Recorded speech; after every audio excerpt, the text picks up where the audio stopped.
താങ്കൾ ഗവേഷണം നടത്തിയിട്ടുള്ള മറ്റൊരു പ്രധാന മേഖല കുറച്ച് കോംപ്ലിക്കേറ്റഡ് ആയിരിക്കാം, എന്നാൽ പോലും ഫീക്കൽ മൈക്രോബയോട്ട ട്രാൻസ്പ്ലാന്റേഷൻ എന്ന് പറയുന്ന രംഗത്ത് താങ്കൾ നടത്തിയിട്ടുള്ള ഗവേഷണം വളരെ കമൻഡബിൾ ആയിട്ടുള്ള ഒന്നാണ്. അതെന്താണെന്ന് ആൾക്കാർക്ക് സരളമായ ഭാഷയിൽ പറയുകയാണെങ്കിൽ ഒരു 1950s 1960s മുതൽ ഒന്നും വേണ്ട, നമുക്ക് നേരെ ചൈനീസ് ഹിസ്റ്ററിയിലോട്ട് പോവാം.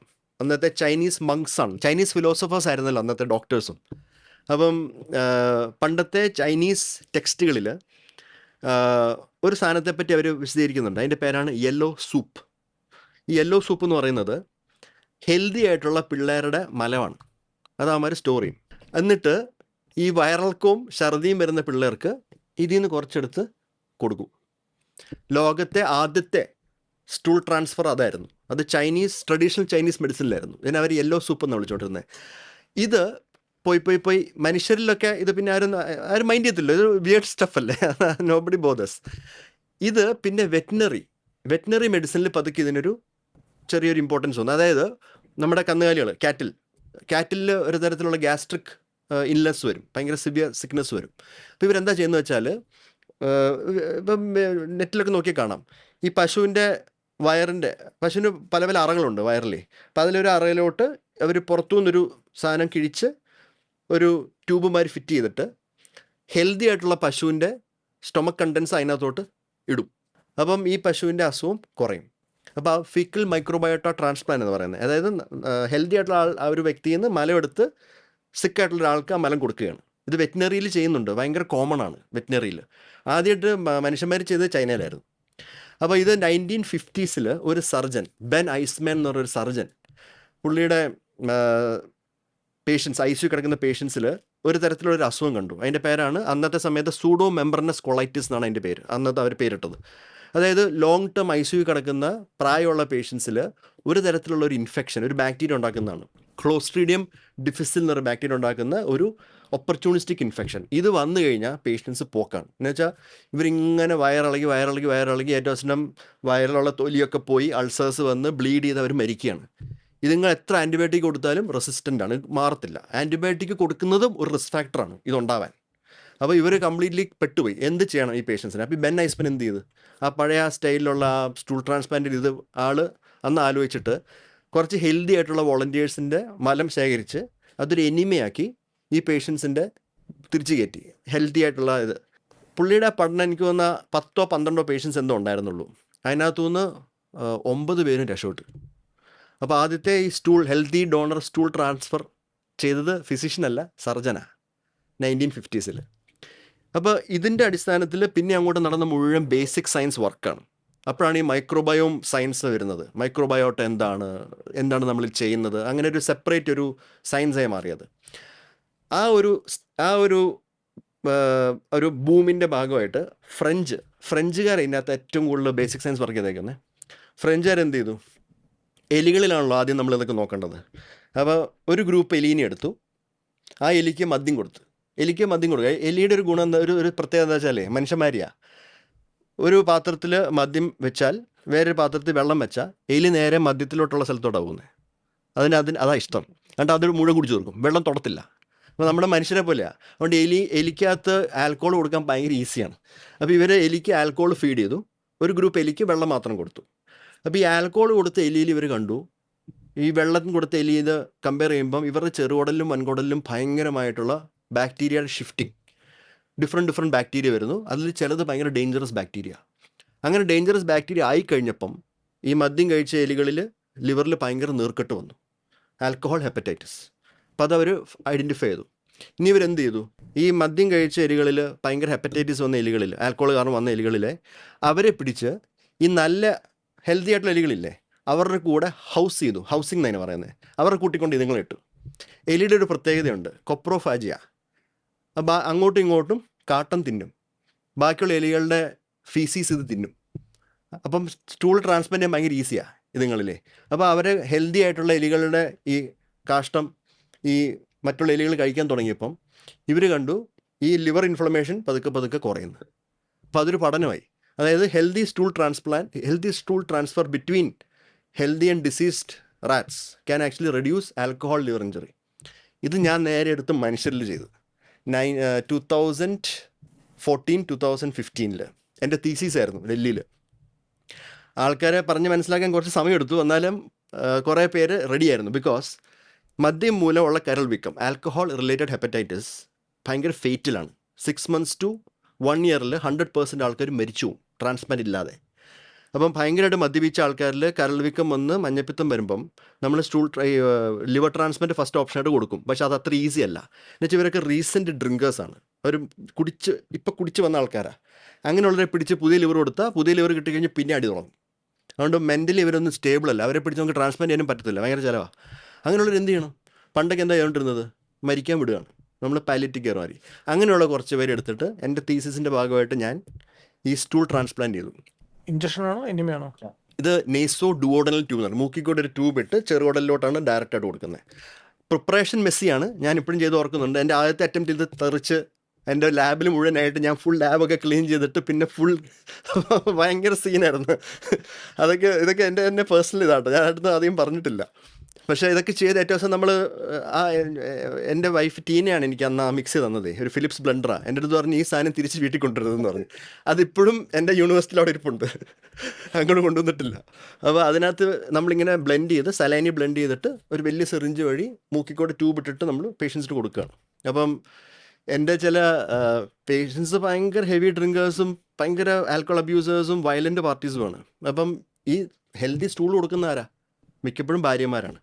അപ്പോൾ ഭാര്യമാർ പറയും, സാർ ഇത് നന്നായി, ഇതൊരു ട്രീറ്റ്മെൻറ്റുമായി ഒരു പണിഷ്മെൻറ്റുമായി, ഇതും കഴിക്കട്ടെ, എന്നെ അടിച്ചതിൻ്റെ ഒക്കെ ഭാഗമായിട്ട് ഇവന്മാർക്ക് ഉള്ള പ്രായശ്ചിത്വമായി എന്നുള്ള സ്റ്റൈലാണ് അന്ന് അവർ ചെയ്തുകൊണ്ടിരുന്നത്. അപ്പോൾ അവർ വില്ലിങ് ആയിരുന്നു ഇത് ചെയ്യാൻ.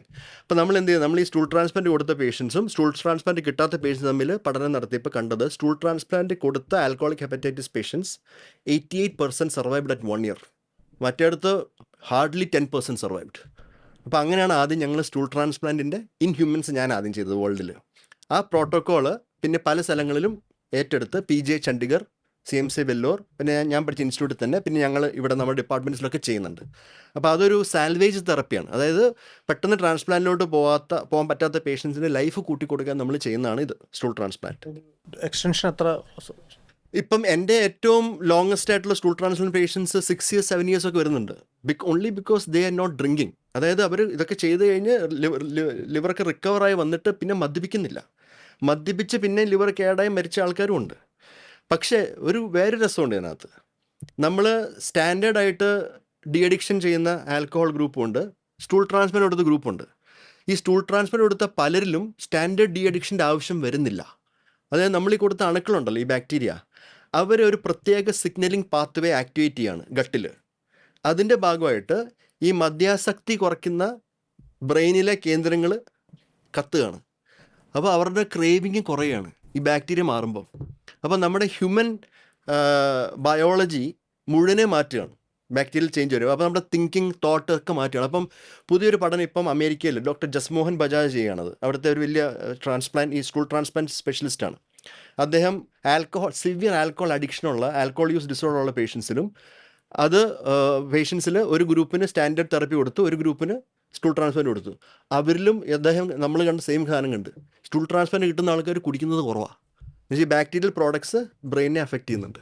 ചില കേസുകളിൽ ഇപ്പോൾ ട്രാൻസ്പ്ലാന്റേഷൻ ചെയ്തേ പറ്റൂ എന്ന് വരുമല്ലോ. അപ്പോൾ ഇനി അതിൻ്റെ ഒരു സിനാരിയോ എന്താണെന്നുള്ളതാണ്. ഇന്ത്യയിൽ പുറത്തൊക്കെ അധികവും ഡിസീസ്ഡ് ഡോണേഴ്സാണ് ട്രാൻസ്പ്ലാന്റ് ഡോണേഴ്സായിട്ട് വരിക. പക്ഷേ ഇന്ത്യയിൽ അതിൻ്റെ പെർസെൻറ്റേജ് വളരെ കുറവാണ്. പൊതുവേ എല്ലാ ട്രാൻസ്പ്ലാന്റേഷൻ്റെ കാര്യത്തിലും ലിവറിൻ്റെ കാര്യത്തിൽ പ്രത്യേകിച്ചും വളരെ അലാമിംഗ് ആണ്, അല്ലെങ്കിൽ വളരെ സ്റ്റാർക്കാണ് റിയാലിറ്റി. അതായത് 80% കൂടുതൽ ആൾക്കാരും സ്വന്തം ക്ലോസസ്റ്റ് റിലേറ്റീവ്സിൽ നിന്നാണ് ഈ ലിവർ എടുക്കുന്നത്. പക്ഷേ അതിനൊരു ഇമോഷണൽ ആസ്പെക്റ്റ് കൂടെ ഉണ്ട്. കൊടുത്താൽ റീജനറേറ്റ് ആവും എന്നുള്ളൊരു ഇതുള്ളതും, പിന്നെ ഇത് കിട്ടാൻ ഭയങ്കര പ്രയാസമായിരിക്കുന്നതുകൊണ്ടും പലപ്പോഴും ലൈവായിട്ടുള്ള ഡോണേഴ്സ്, മക്കളായിരിക്കാം, ഭാര്യ ആയിരിക്കാം, മാച്ച് ചെയ്ത് കഴിഞ്ഞാൽ കൊടുക്കാനൊരു തരത്തിൽ നിർബന്ധിതരാകും, ഒരു സൊസൈറ്റൽ പ്രഷർ കൊണ്ടുകൂടി. എന്തുകൊണ്ടാണ് ഇവിടെ അങ്ങനെ ഒരു ഡിസീസ് ഡോണർ ഒരു സംസ്കാരം ഇല്ലാത്തത്? അതിൻ്റെ ഏറ്റവും സിംഗിൾ റീസൺ എന്ന് പറയുന്നത്, നമ്മുടെ ഹെൽത്ത് കെയർ ഇന്ത്യയിൽ മുഴുവൻ ബർഡൻ ഷോൾഡർ ചെയ്യുന്നത്, ഏറ്റെടുത്തേക്കുന്നത് പ്രൈവറ്റ് സെക്ടറാണ്, പബ്ലിക് സെക്ടർ അല്ല. ഇവിടെ പ്രൈവറ്റ് സെക്ടറാണ് ഹെൽത്ത് കെയർ മുഴുവൻ പ്രൊഡ്യൂസ് ചെയ്യുന്നത്. പബ്ലിക് സെക്ടർ ഒട്ടും ചെയ്യുന്നില്ല. അമേരിക്കയിലും യൂറോപ്പിലൊക്കെ എല്ലാം സെൻട്രൽ ബേസ്ഡ് ഇൻസ്റ്റിറ്റ്യൂഷണൽ പോളിസീസാണ്. അവിടെ ഗവൺമെൻറ് പബ്ലിക് ടാക്സ് കൊടുത്ത് ഫണ്ട് ചെയ്ത യൂണിവേഴ്സിറ്റീസിലാണ് ട്രാൻസ്പ്ലാന്റ്സ് എല്ലാം നടക്കുന്നത്. അപ്പം അങ്ങനെ വരുമ്പോൾ അവരുടെ പ്രോട്ടോക്കോൾ മുഴുവൻ ഡിസീസ് ഡൊണേഷനിലാണ് പോകുന്നത്, ലിവിങ് ഡൊണേഷനിലല്ല. ഭയങ്കര റെയറാണ് അവിടെ. അപ്പം നമ്മുടെ ഈ പ്രൈവറ്റ് ഹോസ്പിറ്റൽസിന് ട്രാൻസ്പ്ലാന്റ്സ് ചെയ്യണമെങ്കിൽ, ഏറ്റവും പെട്ടെന്ന് ചെയ്യണമെങ്കിൽ ഏറ്റവും എളുപ്പം ലിവിങ് ഡോണേഴ്സാണ്. അതായത് പേഷ്യൻ്റ് ഉണ്ട്, വളരെ സിക്കാണ്, ടൈം ലിമിറ്റഡ് ആണ്. നമ്മൾ എത്രമാത്രം വെയിറ്റ് ചെയ്താലാണ് നമുക്കൊരു ഡോണറിനെ കിട്ടുക, അതായത് ഡിസീസ് ഡൊണേഷൻ അങ്ങനെ കിട്ടാനുള്ള, അങ്ങനെ വെയിറ്റ് ചെയ്ത് മരണപ്പെടുന്ന പലരും ഉണ്ട് ഓൺ ദ ലിസ്റ്റ്. അപ്പം അങ്ങനെയുള്ളവർക്ക് ലിവിങ് ഡൊണേഷനായിട്ട് മാറുകയാണ്. അപ്പോഴാണ് ഇവരിങ്ങനെ മുന്നോട്ട് വന്നിട്ട് ഞങ്ങൾ ഡൊണേറ്റ് ചെയ്യാമെന്നൊക്കെ പറയുന്നത്. വേറെ ഒരു കാര്യം നോക്കുവാണെങ്കിൽ, ഈ ഡിസീസ് ഡൊണേഷൻ്റെ പുറമെ കുറേ കോൺട്രവേഴ്സീസ് വന്നിട്ടുണ്ട്. ഇപ്പം ഞാനും എൻ്റെ ഫാദറും ഒക്കെ അനാവശ്യമായിട്ട് ആ കോൺട്രവേഴ്സീസിൽ വന്നിട്ടുള്ളവരാണ്. നമുക്കെപ്പോഴും അവയവദാനം ഒരു മാർക്കറ്റാണ്, റാക്കറ്റാണെന്ന് പറഞ്ഞുള്ള മൂവീസാണ് എപ്പോഴും ഹിറ്റ് അയക്കുന്നത്, ജോസഫ് മുതൽ കുറേ എണ്ണം. അപ്പം പൊതുജനത്തിൻ്റെ മനസ്സിലൊരു ധാരണ ഈ ഓർഗൻ ട്രാൻസ്പ്ലാന്റേഷൻ എന്തോ ഒരു വേണ്ടാത്ത സാധനം മെഡിക്കൽ ആൾക്കാർ കുത്തിത്തിരികി വെച്ചേക്കുന്നതെന്നുള്ളൊരു ധാരണയുണ്ട്. അങ്ങനെയല്ല. പല വ്യക്തികളിലും ഓർഗൻ ട്രാൻസ്പ്ലാന്റേഷൻ കാരണമാണ് അവർ ജീവിച്ചിരിക്കുന്നത്, പല വ്യക്തികളും. ഇപ്പം എൻ്റെ തന്നെ പേഷ്യൻസ് നോക്കിയാൽ ഒരു 350-400 പേരോളം എൻ്റെ തന്നെ പേഷ്യൻസ് ഉണ്ട് ലിസ്റ്റിങ്ങിൽ, എൻ്റെ മാത്രം. അപ്പോൾ ഓൾ ഓവർ ദ കൺട്രി, സ്റ്റേറ്റൊക്കെ എത്ര ഒന്ന് ആലോചിച്ച് നോക്കി. ഇവർക്കൊക്കെ എവിടെ നിന്ന് ലിവർ കിട്ടുന്നത്? എല്ലാവർക്കും ഈ ഡബിൾ ട്രാൻസ്പ്ലാന്റ്, അതായത് ഈ ലിവിങ് ഡൊണേഷൻ എന്ന് പറയുമ്പോഴത്തേക്ക് ഡോണറിൻ്റെ ഒരു സർജറിയും പേഷ്യൻറ്റിൻ്റെ സർജറിയും വരുമല്ലോ. എല്ലാവർക്കും ഇത് ചെയ്യാനുള്ള കോസ്റ്റ് ഒന്നും കാണത്തില്ല. 20 to 25 lakhs വരെ വരാം. പക്ഷേ 15 വരെ നമ്മൾ ചെയ്തിട്ടുമുണ്ട്. വളരെ സ്റ്റേബിൾ പേഷ്യൻസിൽ ചിലവ് കുറയും. ഭയങ്കര എക്സ്പെൻസീവ് ഒന്നുമല്ല. പല സ്ഥലങ്ങളിൽ 40-50 ഒക്കെ പറയുന്നതൊക്കെ തെറ്റാണ്. അത്രയൊന്നും ഒരിക്കലും വരത്തില്ല. ഒരു 20 to 22 ആവറേജ് വരാം, 2 സർജറീസ് ഉള്ള കാരണം. പക്ഷേ അതുപോലും എടുക്കാനുള്ള ബുദ്ധിമുട്ടുണ്ട് പേഷ്യൻസിന്. അപ്പോൾ അവർക്ക് ഒന്ന് സൈഡിൽ പൈസ ഇല്ല, 2 മാച്ചിങ് ആയിട്ടുള്ള ഡോണേഴ്സിന് കിട്ടുന്നില്ല. അപ്പോൾ കുറേ നാൾ ഈ അണ്ടർലേറ്റഡ് ഡോണേഴ്സ്, അൾട്രൂയിസ്റ്റിക് ഡൊണേഷൻ എന്നൊക്കെ പറഞ്ഞ് വേറെ ആൾക്കാരെ കൊണ്ടുവന്ന് ചെയ്യിക്കുമായിരുന്നു. പക്ഷെ അത് അതിന് ഒരു നിയമപരമായ പ്രോബ്ലം ഉണ്ട്. എന്ന് വെച്ചാൽ അതൊരു റാക്കറ്റായി മാറാണ്. ഇപ്പം ഇവിടെ ഡിസീസ് ഡോണർ പ്രോഗ്രാം നശിപ്പിച്ച എല്ലാ വ്യക്തികളുടെയും കയ്യിലുള്ള രക്തമാണ് ഇവിടെ ഇപ്പം ഞാനിപ്പോൾ പറയുന്നത്, രക്തക്കറയാണ്. അതായത് ഒരു ഗണപതി എന്ന് പറഞ്ഞ ഒരു വ്യക്തിയുണ്ട്, അയാളാണ് ഇത് സ്റ്റാർട്ട് ചെയ്തത്. ഹോസ്പിറ്റലുകളിലൊക്കെ പേഷ്യൻസിനെ വെറുതെ വെന്റിലേറ്ററിൽ കിടത്തി കൊന്ന് അവയെടുത്താന്നൊക്കെ പറഞ്ഞുള്ള കോൺട്രവേഴ്സി ആദ്യം അയാളാണ് കൊണ്ടുവന്നത്. 2, ബ്രെയിൻ ഡെത്ത് സർട്ടിഫിക്കേഷൻ ശരിയല്ല, മരിക്കുന്നതിന് മുമ്പ് തന്നെ മരിച്ചു എന്നൊക്കെ പറഞ്ഞിട്ട് അവയെടുക്കുന്നതെന്നൊക്കെ പറഞ്ഞ് വരുത്തി കുത്തിത്തിരിച്ചത് അയാളാണ്. പക്ഷേ അയാളത് പറയുന്നത് തെറ്റാണെന്നും അങ്ങനെയല്ല ഇവിടെ നടക്കുന്നതെന്നുള്ളതിൻ്റെ എവിഡൻസ് കാണിക്കുന്നതിന് പകരം ഗവൺമെൻറ് അയാളുടെ കൂടെ പോയിട്ട് ഗവൺമെൻറ്റിനെ തന്നെ ഇൻവെസ്റ്റിഗേറ്റ് ചെയ്യാൻ തുടങ്ങി. അപ്പോൾ ആൾക്കാരിൽ അവിടുത്തെ വിശ്വാസം മുഴുവൻ കുറഞ്ഞു ഡിസീസ് ഡൊണേഷൻ്റെ. അപ്പോൾ ആ കോൺട്രവേഴ്സീസ് ഇപ്പോഴും ഇങ്ങനെ നടക്കുന്നുണ്ട്. അതിൻ്റെ പുറമെ ഇപ്പം റീസെൻ്റായിട്ട് കണ്ടല്ലോ, പല ഹോസ്പിറ്റലുകളിലും റെയ്ഡ്, അവയവദാനത്തിൻ്റെ റാക്കറ്റ് മറ്റേ ഉണ്ട്, ഇതൊക്കെ ഉണ്ട്. ഈ റാക്കറ്റും റെയ്ഡും മറ്റേ വേണ്ടാത്ത ചിലവുകളൊക്കെ എന്തുകൊണ്ടുണ്ടാകുന്നത്? ഡിസീസ് ഡൊണേഷനെ കൊന്നത് കാരണമാണ്. ഈ ഡിസീസ് ഡൊണേഷൻ ഉണ്ടെങ്കിൽ നമുക്ക് ലിവിങ് ഡൊണേഷൻ ആവശ്യം വരുന്നില്ല. പണ്ട് ഒരു 15 to 18 years ബാക്ക് കേരളം നോക്കി, അതായത് ഞാനൊക്കെ പാസ് ഔട്ടിന് മുമ്പുള്ള കേരളത്തിലുള്ള ഡിസീസ് ഡൊണേഷൻ നമ്പേഴ്സ് സ്പെയിനിൻ്റെ അത്ര നല്ലതായിരുന്നു. ഞാൻ അന്ന് ഒരു പേഷ്യൻറ്റിനെ ഞാൻ ലിസ്റ്റ് ചെയ്താൽ 1 മാസമുള്ള പേഷ്യൻ്റ് ഇവർ കിട്ടുമായിരുന്നു. അത്രയ്ക്ക് നല്ലതായിരുന്നു, അത്രയ്ക്ക് കമ്പാഷനേറ്റ് ആയിരുന്നു ആൾക്കാർ, പൊതുജനമേ. ഇപ്പം എല്ലാവരും കോൺട്രവേഴ്സിയിൽ മുങ്ങി, ഡിസീസ് ഡൊണേഷൻ ഇല്ല, ആരും വരുന്നില്ല അവയവദാനത്തിനായിട്ടൊന്നും. 2, ഈ പറയുന്ന പ്രൈവറ്റ് ഹോസ്പിറ്റൽസിൽ ലിവിങ് ഡൊണേഷൻ കൂടുതൽ അവർ പ്രൊമോട്ട് ചെയ്യുന്നത് അതിന് ചിലവ് കൂടുതലാണ്. അപ്പോൾ അവർക്ക് കൂടുതൽ ബില്ല് ചെയ്യാൻ പറ്റും. ഇതിനൊക്കെ ഒരു ഉത്തരവേ ഉള്ളൂ, ഒരൊറ്റ സൊല്യൂഷനേ ഉള്ളൂ. ഗവൺമെൻറ് മുൻകൈ എടുത്ത് ഡിസീസ് ഡൊണേഷൻ പ്രൊമോട്ട് ചെയ്ത് തുടങ്ങിയേ പറ്റൂ, അല്ലെങ്കിൽ വേറെ ഒരു മാർഗ്ഗമില്ല. ഇപ്പം നമ്മുടെ ഓരോ ഹോസ്പിറ്റൽസും പ്രൈവറ്റ് ടിക്കറ്റുകൾ മേടിച്ചുകൊണ്ടിരിക്കുകയാണ്. ഇതെല്ലാം വഷളാവാൻ പോവാണ്. അവരുടെ തന്നെ ഇൻഷുറൻസ് വിറ്റ് ഓരോ കാര്യങ്ങൾ ചെയ്ത് ഇവിടുത്തെ ആൾക്കാർക്ക് ജീവിക്കാൻ പറ്റാത്തൊരവസ്ഥ വരാൻ പോവാണ്. അതുകൊണ്ട് എന്തെങ്കിലും നല്ലൊരു പബ്ലിക് ഇൻ്റർവെൻഷൻ അല്ലെങ്കിൽ ഗവൺമെൻറ് ഇൻ്റർവെൻഷൻ ഇല്ലെങ്കിൽ ഈ ഓർഗൻ ട്രാൻസ്പ്ലാന്റേഷൻ സീൻ ഇവിടെ മോശമാകാൻ പോവാണ്. താങ്കളോ ഞാനോ നമ്മളൊന്നും അല്ല സഫർ ചെയ്യാൻ പോകുന്നത്. കുറേ പേഷ്യൻസ് ലിസ്റ്റിലുണ്ട്, അവരെല്ലാം മരിച്ചു. ഇനി ഡോക്ടറായിട്ട് ബന്ധപ്പെട്ടുള്ള ചില സംഭവങ്ങൾ, ആ സംഭവങ്ങളായിട്ട് ബന്ധപ്പെട്ട ചില വിവാദങ്ങൾ, ചില രസകരമായ സംഗതിയിലേക്ക് നമ്മൾ പോകുന്നത്. തുടക്കം പോസിറ്റീവായിട്ടുള്ളൊരു കാര്യത്തിലൂടെ ആകാം. 2024 ജനുവരിയിൽ ഡോക്ടർ ഒരു വിമാനയാത്ര പോയി, ആകാശ എയറിൽ. അന്ന് ഉണ്ടായൊരു സംഭവം വളരെ വൈറലായി. പോസിറ്റീവായിട്ടുള്ള ഒരു ഡോക്ടർ രോഗിയുടെ ജീവൻ രക്ഷിച്ചു എന്നുള്ളതായിട്ടുള്ള ഒരു സാധനം വന്നു. അപ്പോൾ ആ അനുഭവം ഒന്ന് ഓർത്തെടുക്കാമോ? റൺവീർ അലാബാദ്യ, ബിയർ ബൈസെപ്സ്, അദ്ദേഹത്തിൻ്റെ പോഡ്കാസ്റ്റിന് പോകുന്ന സമയത്തായിരുന്നു അത്. ആക്ച്വലി എൻ്റെ ഫ്ലൈറ്റ് മാറ്റേണ്ടി വന്നതാണ്. ഞാൻ ഫ്രൈഡേ പോകുന്നതിന് പകരം ഒരു ദിവസം എക്സ്ട്രാ ആയിട്ട് പോയപ്പം ആകാശ എയറിലാണ് ബുക്ക് ചെയ്തത്. നേരത്തെ ഇൻഡിഗോ ബുക്ക് ചെയ്ത് മാറ്റി ആകാശ എയറിൽ ബുക്ക് ചെയ്തപ്പോൾ പോയപ്പം എൻ്റെ അടുത്തിരുന്ന ഒരു വ്യക്തി, ഒരു പ്രായമുള്ളൊരു വ്യക്തി, അപ്പം ഫ്ലൈറ്റൊക്കെ സ്റ്റാർട്ടായ സമയത്തൊന്നും ബുദ്ധിമുട്ടുകളൊന്നും ഇല്ലായിരുന്നു. ഞങ്ങൾ ഇടയ്ക്ക് അങ്ങോട്ടും ഇങ്ങോട്ടും കാര്യങ്ങളൊക്കെ പറഞ്ഞിട്ട് അദ്ദേഹം ഒരു മ്യൂസിക് ഡയറക്ടറായിരുന്നു.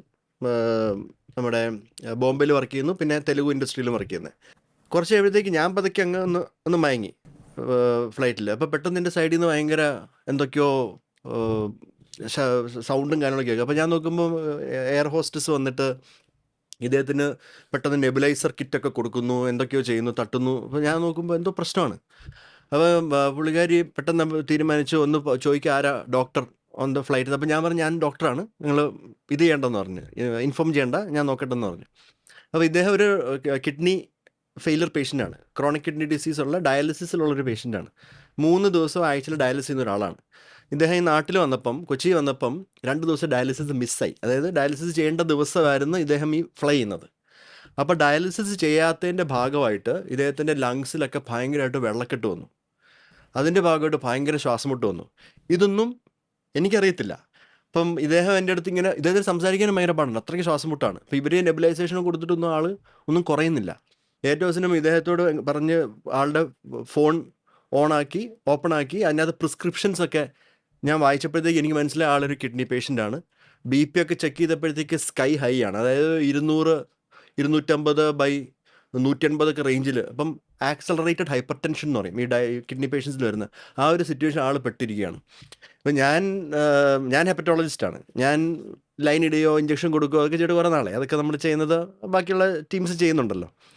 ഇപ്പം ഞാനിതിങ്ങനെ ഓർത്തെടുത്ത് ഏറ്റവും അവസാനം എനിക്ക് മനസ്സിലായി ഇദ്ദേഹത്തിൻ്റെ ഈ വോളിയം ലോഡ് കുറയ്ക്കാതെ ഇദ്ദേഹത്തിൻ്റെ ശ്വാസം മുട്ട് പോകുന്നില്ല. And immediately he needs dialysis ഇല്ലാതെ പെട്ടെന്നുള്ള ഇവൻറ്റ്സ് വരാം. അപ്പോൾ അങ്ങനെ ഇരിക്കുമ്പോൾ എൻ്റെ ജീവിതത്തിൽ ആദ്യമായിട്ടാണ് ഞാൻ അന്ന് സ്റ്റെതസ്കോപ്പ് കുറേ വർഷങ്ങൾക്ക് ശേഷം യൂസ് ചെയ്യുന്നത്. സ്റ്റെതസ്കോപ്പ് ഇപ്പോൾ സോഷ്യൽ മീഡിയയിൽ ഇതര വൈദ്യക്കാരിട്ട് ഡോക്ടർ കളിക്കുന്ന പരിപാടിയാണ്. അവിടെ ഞാൻ ആ പരിപാടി നിർത്തി, ഞാൻ സ്റ്റെതസ്കോപ്പ് മാറ്റി. അപ്പോൾ ഞാനത് യൂസ് ചെയ്തിട്ട് വർഷങ്ങളായി. അപ്പോൾ അന്ന് ആദ്യമായിട്ട് ഞാൻ കുറച്ച് സ്റ്റെതസ്കോപ്പ് എടുത്ത് നോക്കിയപ്പോഴത്തേക്ക് ഇദ്ദേഹത്തിന് ചെസ്റ്റ് സൗണ്ട്സ് ഒന്നും ഇല്ല, ലങ് സൗണ്ട്സ് ഒക്കെ ഭയങ്കര കുറവാണ്, മുഴുവൻ വെള്ളക്കെട്ടാണ്. ഈ ലാസിക്സ് എന്ന് പറഞ്ഞൊരു ഇഞ്ചക്ഷൻ ഉണ്ട് ഈ പെട്ടെന്ന് നീര് കുറയ്ക്കാനേ. അപ്പോൾ നമ്മളതൊക്കെ IV ആയിട്ട് അണ്ടർ മോണിറ്ററിങ് കൊടുക്കുന്നതാണ്. അപ്പം ഞാൻ ഇവരുടെ നല്ല മെഡിക്കൽ കിറ്റ് ആയിരുന്നു കേട്ടോ, ആകാശ് എയറിൻ്റെ. അതിനകത്ത് ഇഷ്ടം പോലെ മെഡിസിൻസ് ഉണ്ടായിരുന്നു. ഞാൻ നോക്കുമ്പോൾ ഇവർക്ക് ലാസിക്സ് ഒക്കെ ഉണ്ട്. അപ്പോൾ ഞാൻ ലാസിക്സ് ഒക്കെ പൊട്ടിച്ച് ഓപ്പൺ ചെയ്തിട്ട് ഇദ്ദേഹത്തിൻ്റെ വെയിൻ കിട്ടുന്നില്ല, ബിക്കോസ് ഡയാലിസിസ് ചെയ്യുന്ന കാരണം അവിടെ നമുക്കൊന്നും ചെയ്യാൻ പറ്റില്ല. ഇവിടെ ആളുടെ BP ഒക്കെ കൂടിയിട്ട് നമുക്ക് ഒന്നും കാണാൻ പറ്റില്ല, കംപ്ലീറ്റ്ലി കറുത്ത് വെയിൻസ് ഒക്കെ കൊളാപ്സ് ആയി ആകപ്പാടെ വിഷമത്തിലാണ്. അപ്പോൾ നമുക്ക് വെയിൻസ് ഒന്നും കിട്ടുന്നില്ല. അപ്പോൾ ഏറ്റവും അവസാനം ഞാൻ ആളെ മറച്ച് നിർത്തി ആളുടെ ബട്ടക്സിലാണ് ഇഞ്ചക്ഷൻ കൊടുത്തത്. അത് കൊടുത്ത് കണ്ടിന്യൂസ് ആ പ്ലെയിൻ ലാൻഡ് ചെയ്യുന്നതിന് വരെ മോണിറ്റർ ചെയ്ത് ഭാഗ്യത്തിന് ആ ഇൻ്റർവെൻഷനിൽ ആളുടെ BP ഒക്കെ നന്നായിട്ട് കുറഞ്ഞപ്പോൾ ആളൊന്ന് ഉഷാറായി. അപ്പം തന്നെ ആംബുലൻസ് അവിടെ വന്ന് ഇദ്ദേഹത്തെ ഈ വീൽ ചെയറിൽ കൊണ്ടുപോയി. ഞാൻ ആംബുലൻസ് ഒരാളുടെ കൂടെ നടന്ന് അന്ന് അടുത്തുള്ള ഹോസ്പിറ്റലിൽ തന്നെ അവർ 1 മണിക്കൂർ അവിടെ നിന്ന് അരമണിക്കൂർ ഉണ്ടായിരുന്നുള്ളൂ അവിടുത്തെ അവർ പോകുന്ന ഹോസ്പിറ്റലിൽ എയർപോർട്ടിൽ നിന്ന്. അപ്പോൾ തന്നെ കയറ്റി ആളെ ഡയാലിസിസ് ചെയ്തപ്പോഴത്തേക്ക് അവിടെ അവർ ബ്ലഡൊക്കെ ചെക്ക് ചെയ്തപ്പോഴത്തേക്ക് പൊട്ടാഷ്യം ഒക്കെ 9 ആയിരുന്നു. ഞാൻ ആലോചിക്കുന്നത് ആ മനുഷ്യനെ എപ്പോൾ വേണമെങ്കിലും മരിച്ചു പോയാൽ ആ ഫ്ലൈറ്റിലിരുന്ന് എൻ്റെ സൈഡിൽ ഇരുന്നേ എന്ത് ചെയ്തേനെന്ന് ഞാൻ പെട്ടു ഒരു ദിവസമായിരുന്നു. പക്ഷേ by everything good, it went well. എന്നിട്ട് അന്ന് ഡയാലിസിസ് ചെയ്ത് കഴിഞ്ഞിട്ട് തിരിച്ച് മുറിയിലോട്ട് മാറ്റിയപ്പോൾ ആൾ എന്നെ മെസ്സേജ് ചെയ്ത് താങ്ക്സ് എന്ന് പറഞ്ഞിട്ട്. അപ്പോൾ ആ പോസ്റ്റാണ് ഞാൻ ഇട്ടിട്ട് അത് ഭയങ്കര വൈറലായതാണ്. ഇതൊരു പ്രസിദ്ധി അല്ലെങ്കിൽ നല്ല ഒരു രീതിയിലുള്ള റെസ്പോൺസ് ആയിരുന്നു. പക്ഷേ ഡോക്ടറുടെ ഇടപെടലുകൾ ഓൺലൈനിൽ അധികവും ഈ ഓൾട്ടർനേറ്റ് മെഡിസിനെ കോൾ ഔട്ട് ചെയ്യുന്നതും ഡോക്ടേഴ്സായിട്ട് നടിക്കുന്നവരെ കോൾ ഔട്ട് ചെയ്യുന്നതൊക്കെ ആയിരുന്നു. അതുകൊണ്ട് പലപ്പോഴും തിരിച്ചുള്ള നെഗറ്റീവ് ഇമ്പാക്ട്സ് ഉണ്ടാവാറുണ്ട്. അതിന് വർഷം തന്നെ ജൂലൈ മാസത്തിൽ 1 2 സെലിബ്രിറ്റികളായിട്ടാണ് ഡോക്ടർ കോർക്കുന്നത് ആക്ച്വലി. അപ്പോൾ ആദ്യത്തെ കേസിലേക്ക് പോകും. ആദ്യത്തെ നടക്കുന്നത് എനിക്ക് തോന്നുന്നു സാമന്തയുമായിട്ടാണ്, ഹൈഡ്രജൻ പെറോക്സൈഡ് നെബുലൈസേഷനുമായിട്ട് ബന്ധപ്പെട്ട്. അതെന്തായിരുന്നു ഒന്ന് ജനങ്ങളിൽ ഒരു അവയർനെസ് വാല്യൂ കൂടെ ഉണ്ടാവുമല്ലോ. ഇത് ബേസിക്കലി ലങ്സിൻ്റെ ഹെൽത്ത് ഡീറ്റോക്സിഫിക്കേഷൻ എന്നൊക്കെ പറഞ്ഞ് ഇൻഫെക്ഷൻസ് കുറയ്ക്കാനും ലങ് ഹെൽത്ത് കൂട്ടാനും ഹൈഡ്രജൻ പെറോക്സൈഡ് ഇൻഹലേഷൻ ചെയ്യുന്നത് നല്ലതാണെന്ന് ഏതോ നാച്ചുറോപ്പതിക്കാരൻ പറഞ്ഞ് അത് സമന്ത അവരുടെ റീൽസിലോ സ്റ്റോറിയിലോ എന്തോ ഇട്ടതാണ്. ശരിക്കും പറഞ്ഞാൽ എനിക്ക് ഇവരായിട്ടൊന്നും വരച്ചേണ്ട ആവശ്യമില്ല. പക്ഷേ ഇവരൊക്കെ വലിയ സെലിബ്രിറ്റീസ് ആണല്ലോ, വലിയ ഫോളോയിങ് ഉള്ള ആൾക്കാരല്ലേ. അപ്പോൾ അവർക്കൊരു റെസ്പോൺസിബിലിറ്റി ഉണ്ട് അവിടെ. ആ റെസ്പോൺസിബിലിറ്റിയും അക്കൗണ്ടബിലിറ്റി ഇല്ലാതെ വരുമ്പോൾ ഇപ്പം എല്ലാവരും ബോധമുള്ളമാരൊന്നും ഹൈഡ്രജൻ പെറോക്സൈഡ് എടുത്തും മണക്കത്തില്ല, നെബുലൈസ് ചെയ്യത്തില്ല. പക്ഷേ ഒരു കാറ്റഗറി ഉണ്ട്, ഈ സമന്ത പറയുന്ന അങ്ങ് വിശ്വസിക്കും. അവരിതൊക്കെ ചെയ്ത് അവർക്ക് പ്രശ്നങ്ങളും വരും. ഇത് കോവിഡ് സമയത്ത് അമേരിക്കയിലെ ഈ വെൽനസ് ഗുരൂസ് പ്രൊമോട്ട് ചെയ്ത സംഭവമാണ് ഈ ഹൈഡ്രജൻ പെറോക്സൈഡ് ഇൻഹലേഷനും ബ്ലീച്ച് കുടിക്കാനൊക്കെ ട്രംപൊക്കെ പറഞ്ഞ പരിപാടി. അതിൻ്റെ അതിനെപ്പറ്റിയിട്ടുള്ള സംഭവങ്ങളാണിത്. അപ്പോൾ അത് ആരെങ്കിലും ഡോക്ടേഴ്സ് കമ്മ്യൂണിറ്റിയിൽ നിന്ന് എടുത്ത് പറയണം. എൻ്റെ ഒരു ഇൻ്റർനെറ്റ് പെർസോണ എന്ന് പറയുന്നത് ബ്ലാക്ക് ആൻഡ് വൈറ്റ് ആണ്. അതിനകത്ത് നമുക്ക് ഷുഗർ കോട്ടിംഗ് ഒന്നുമില്ല. ഞാൻ മോനെ തേനെ എന്നൊക്കെ പറഞ്ഞൊന്നും പറയത്തില്ല. സാമന്ത ആരാണെങ്കിലും പൊട്ടത്തരം പറഞ്ഞാൽ ഇത് പൊട്ടത്തരമാണ്, ഈ പറഞ്ഞ ആൾ ഊളയാണെന്ന് ഞാൻ വിളിച്ചു പറയും. എന്നാലേ ആൾക്കാർ കേൾക്കുള്ളൂ. അപ്പോൾ അന്ന് ഞാൻ എടുത്ത് സാമന്തനെ നന്നായിട്ട് ഒന്ന് പൊതിഞ്ഞ് പറഞ്ഞു, ഇങ്ങനത്തെ സാധനം ചെയ്താൽ ശരിയല്ല, ഇത് ഡേഞ്ചറാണ്, ഈ പറയുന്ന ആൾക്കാരുടെ ബ്രെയിനൊക്കെ അവർ റെൻ്റ് ഔട്ട് ചെയ്തേക്കുന്നതാണ്, അതുകൊണ്ട് ഇങ്ങനത്തെ ആൾക്കാരെ കേൾക്കാൻ പാടില്ല എന്നൊക്കെ പറഞ്ഞിട്ട് അത് ഭയങ്കര വിഷയമായി. ഇപ്പോൾ വിഷയമായത് എന്താ, സാമന്തയ്ക്ക് ഒരു അസുഖമുണ്ട്, ഒരു ഓട്ടോ ഇമ്മ്യൂൺ മയോസൈറ്റിസ് അങ്ങനെ എന്തൊരു അസുഖമുണ്ട് ആൾക്ക്. ആൾ വിക്ടിം കാർഡ് കളിക്കാൻ തുടങ്ങി. നമുക്കുണ്ടല്ലോ ഓരോ ആർഗ്യുമെൻറ്റ്സിൽ വരുന്ന ഫാലസീസാണ്. ഫാലസി എന്ന് പറഞ്ഞാൽ നമ്മുടെ എറേഴ്സ് ഇൻ ആർഗ്യുമെൻറ്റ്സ് എന്ന് പറയുമല്ലോ. അപ്പം ആൾ പറഞ്ഞു ഞാൻ ഐ ഹാവ് ബീൻ സിക്ക് ഫോർ സോ ലോങ്, അപ്പം നല്ല നല്ല കാര്യങ്ങൾ വേറെ സ്ഥലത്തുനിന്ന് കേൾക്കുമ്പോൾ അത് ഞാൻ പറയുന്നതേ ഉള്ളൂ, അല്ല ഞാനിത് ചെയ്യുന്നില്ല എന്നൊക്കെ പറഞ്ഞ് അതൊരു വിക്ടിം കാർഡ് കളി. ഈ വിക്ടിം കാർഡ് കളിക്കുമ്പോഴത്തേക്ക് ഇതിൻ്റെ ഫാൻ ബേസ് എന്നെ തല്ലാൻ വരും. അതാണ് ഹോൾ ഐഡിയ. സാമന്തയുടെ ഫാൻ ബേസൊക്കെ നമുക്ക് ഹാൻഡിൽ ചെയ്യാം. വേറെ ഫാൻ ബേസ് ഉണ്ട്. വിരാട് കോഹ്ലി ഇതുപോലെ ഒരു വീഗൻ ഡയറ്റ് എടുത്തിട്ട് ആളുടെ എല്ലിൻ്റെ ശക്തി കൂടി സർവൈക്കൽ ഡിസ്കൊക്കെ ശരിയാന്നൊക്കെ പറഞ്ഞൊരു പൊട്ട വീഡിയോ ഇറക്കിയായിരുന്നു.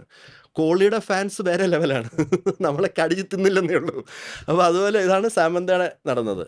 അത് പക്ഷേ ആൾക്കാർക്ക് മനസ്സിലായി. അത് പിന്നെ അങ്ങനത്തെ ഊളത്തരങ്ങളൊന്നും സെലിബ്രിറ്റീസ് പറഞ്ഞിട്ടില്ല, എക്സെപ്റ്റ് വേറൊരു സെലിബ്രിറ്റി. അതിപ്പോൾ ഞാൻ ഏകദേശം നോർത്ത് ഇന്ത്യൻസിന് കാര്യങ്ങൾ മനസ്സിലായി. നോർത്ത് ഇന്ത്യയിലുള്ള ഇത് സെറ്റായപ്പോഴത്തേക്ക് സൗത്ത് ഇന്ത്യയിൽ നിന്ന് സെക്കൻഡ് കേസ് ഇപ്പം നയൻതാരയുടെ കേസിലായിരുന്നു, ഹിബിസ്കസ് ടീയുമായിട്ട് ബന്ധപ്പെട്ടാണ്. അതിപ്പം ഹിബിസ്കസ് ടീ നമുക്ക് ആദ്യം പറയാം, അത് കഴിഞ്ഞിട്ട് സമാനമായിട്ടുള്ള കുറേ ടീകളുണ്ട്, അതിലേക്ക് ഒന്ന് കടക്കാം. ആദ്യം ഹിബിസ്കസ് ടീ. അതെ, ചെമ്പരത്തിപ്പൂ. അതായത് നമ്മൾ ഈ സാറിന് കാണുന്ന ചെമ്പരത്തി അല്ല, അല്ലാതെ അവരുടെ ഈ പറയുന്നവർക്കൊക്കെ രണ്ടെണ്ണം വെക്കണം ശരിക്കും. ഈ ചെമ്പരത്തി അത് വെച്ചിട്ടുള്ള ഈ ഹിബിസ്കസ് ടീ, അങ്ങനെ കുറേ എക്സോട്ടിക് ടീസ് ഉണ്ടല്ലോ, ഹെർബൽ ടീസിൻ്റെ ഭാഗമായിട്ട് വരുന്നതാണ്. അപ്പം ഇത് കഴിച്ചാൽ അവർ ചായക്കട നടത്തുന്ന ആളാണ്, അവർക്കൊരു ചെയിൻ ഓഫ് ചായക്കടാസ് ഉണ്ട്. അപ്പോൾ അതിനകത്ത് ഈ സാധനമൊക്കെ വിൽക്കുന്നുണ്ടായിരിക്കും, അതുകൊണ്ടായിരിക്കും പ്രൊമോട്ട് ചെയ്തത്, അല്ലാതെ ആൾക്കാരെ ഹെൽത്ത് ബെറ്റർ ആക്കാൻ വേണ്ടിയൊന്നുമല്ല. അപ്പോൾ അതിനകത്ത് അവർ പറയുന്നു ഡയബറ്റിസ്, ഹൈ കൊളസ്ട്രോൾ ഇതൊക്കെ സെറ്റാവും ഇങ്ങനത്തെ സാധനമൊക്കെ കുടിച്ചാലെന്നാണ്. ശരിക്കും നമ്മൾ രണ്ട് കാര്യങ്ങളാണ്. ഒന്ന്, ഇത് ചെയ്യുന്നതിന് എന്തെങ്കിലും എവിഡൻസ് ഉണ്ടോ, ചെയ്തുകൊണ്ട് ഗുണങ്ങളുണ്ടോ. രണ്ട്, ഇത് ചെയ്താൽ എന്തെങ്കിലും അപകടങ്ങളുണ്ടോ. നമുക്ക് രണ്ടും ഇമ്പോർട്ടൻ്റ് ആണല്ലോ. ഇപ്പം ചെയ്യുന്നതിന് ഗുണങ്ങളില്ലെങ്കിൽ, അപകടവും ഇല്ലെങ്കിൽ, അത് ചെയ്യുന്നതിന് ആക്ച്വലി നമുക്ക് ആവശ്യമില്ല. ബിക്കോസ് അതൊരു അഡീഷണൽ കോസ്റ്റായി മാറുകയാണ്, വേസ്റ്റ് ഓഫ് മണിയാണത്. പക്ഷേ അതിൻ്റെ കൂടെ അപകടങ്ങളുണ്ടെങ്കിൽ it is even more dangerous. നമുക്ക് വേണ്ടാത്ത പ്രശ്നത്തിൽപ്പെട്ട് നമ്മളത് പിന്നെ നികത്താൻ പോകണം. അപ്പോൾ ഈ ഹൈബിസ്കസ് ടീം ഇതുപോലത്തെ ഹെർബൽ ടീസും വേൾഡ് ഓവർ നമ്മൾ നോക്കുകയാണെങ്കിൽ ഇവർ ഈ പറയുന്ന പോലെ ക്ലെയിംസ് എൻ്റെ പൊക്കത്ത് എവിഡൻസ് ഒന്നുമില്ല, ഭയങ്കര ബിഗ് ക്ലെയിംസ് ആണ്, പക്ഷേ വെരി ലിറ്റിൽ എവിഡൻസ് ആണ്. എന്തെങ്കിലും എലിക്ക് ഹൈബിസ്കസ് ടീ കൊടുത്ത്, അല്ലെങ്കിൽ പന്നിക്ക് ഹൈബിസ്കസ് ടീ കൊടുത്ത് എന്തെങ്കിലും പഠനം കാണും, അല്ലാതെ മനുഷ്യരിലൊന്നും ഡയബറ്റീസ് കുറയ്ക്കൊന്നും ഒരു പഠനമില്ല. അപ്പോൾ ഞാൻ അതിനെ ചൊല്ലി ഇവർക്കെതിരെ ഇതുപോലെ തന്നെ without any mincing words clear കട്ടായിട്ടുള്ളത് പറഞ്ഞ് ഇവരും കംപ്ലീറ്റ് ഉളത്തരാണ് പറയുന്നത്. ഇങ്ങനെയുള്ള സെലിബ്രിറ്റീസ് അവരുടെ ലൈനിൽ നിൽക്കണം, ഈ ഹെൽത്തിൻ്റെ പരിപാടിക്കൊന്നും പോകേണ്ട ആവശ്യമില്ല, അതിനൊക്കെ വേറെ ആൾക്കാരിവിടെ ഉണ്ട് എന്ന് പറയുമ്പോഴത്തേക്ക് അവരുടെ ഫാൻ ബേസും കുറേ എന്നെ പഞ്ഞിക്കെട്ടതാണ്. പക്ഷേ അതിനകത്തുനിന്ന് ആൾക്കാർക്ക് മനസ്സിലായി ഇമ്മാതിരി പരിപാടി നടത്തരുന്നത്. ഈ 2 എപ്പിസോഡ് വന്നു കഴിഞ്ഞിട്ട് ഇതുപോലത്തെ എപ്പിസോഡ്സ് വേറെ കണ്ടിരുന്നോ? ഇല്ല. അതാണ് നടന്നത്. അതോടെ ഇങ്ങനത്തെ പരിപാടികൾ സെലിബ്രിറ്റീസ് നിർത്തി. ഈ ഹൈബിസ്കസ് ടീ പറഞ്ഞ പോലെ തന്നെയാണ് നമ്മുടെ നാട്ടിൽ ഗ്രീൻ ടീ വിപ്ലവം ഭയങ്കരമാണ്. അപ്പം അതിനെപ്പറ്റി എന്താ അഭിപ്രായം? ഗ്രീൻ ടീ കുടിക്കുന്നത് മാത്രമല്ല ഞാൻ ചോദിക്കുന്നത്, ഇതിൻ്റെ എക്സ്ട്രാക്ട്സ് എടുത്തിട്ടുള്ള ടാബ്ലറ്റ്സ്, അതിൻ്റെ ഒരു ഏരിയ എന്താണ്? ഗ്രീൻ ടീ എന്ന് പറയുന്നത്, നമ്മുടെ ബ്ലാക്ക് ടീ എന്ന് പറയുന്നത് കുറേ കൂടെ മെച്യൂറായിട്ട് ചെയ്യുന്ന, മെച്യൂറായി വരുന്ന പ്ലാന്റ് എന്നുള്ളതാണ്. ഗ്രീൻ ടീ എന്ന് പറയുന്നത് കുറച്ചുകൂടെ അണ്ടർറൈപ്പ്, ഇമ്മെച്യൂറാണ്. അത് പ്ലക്കിംഗ് ടൈം ഡിഫറെൻ്റ് ആണ്, അതാണ് അതിൻ്റെ ഡിഫറൻസ്. പക്ഷേ ഗ്രീൻ ടീക്കകത്ത് ചില ബൊട്ടാനിക്കൽ കമ്പോണൻസ് കൂടുതലാണ്.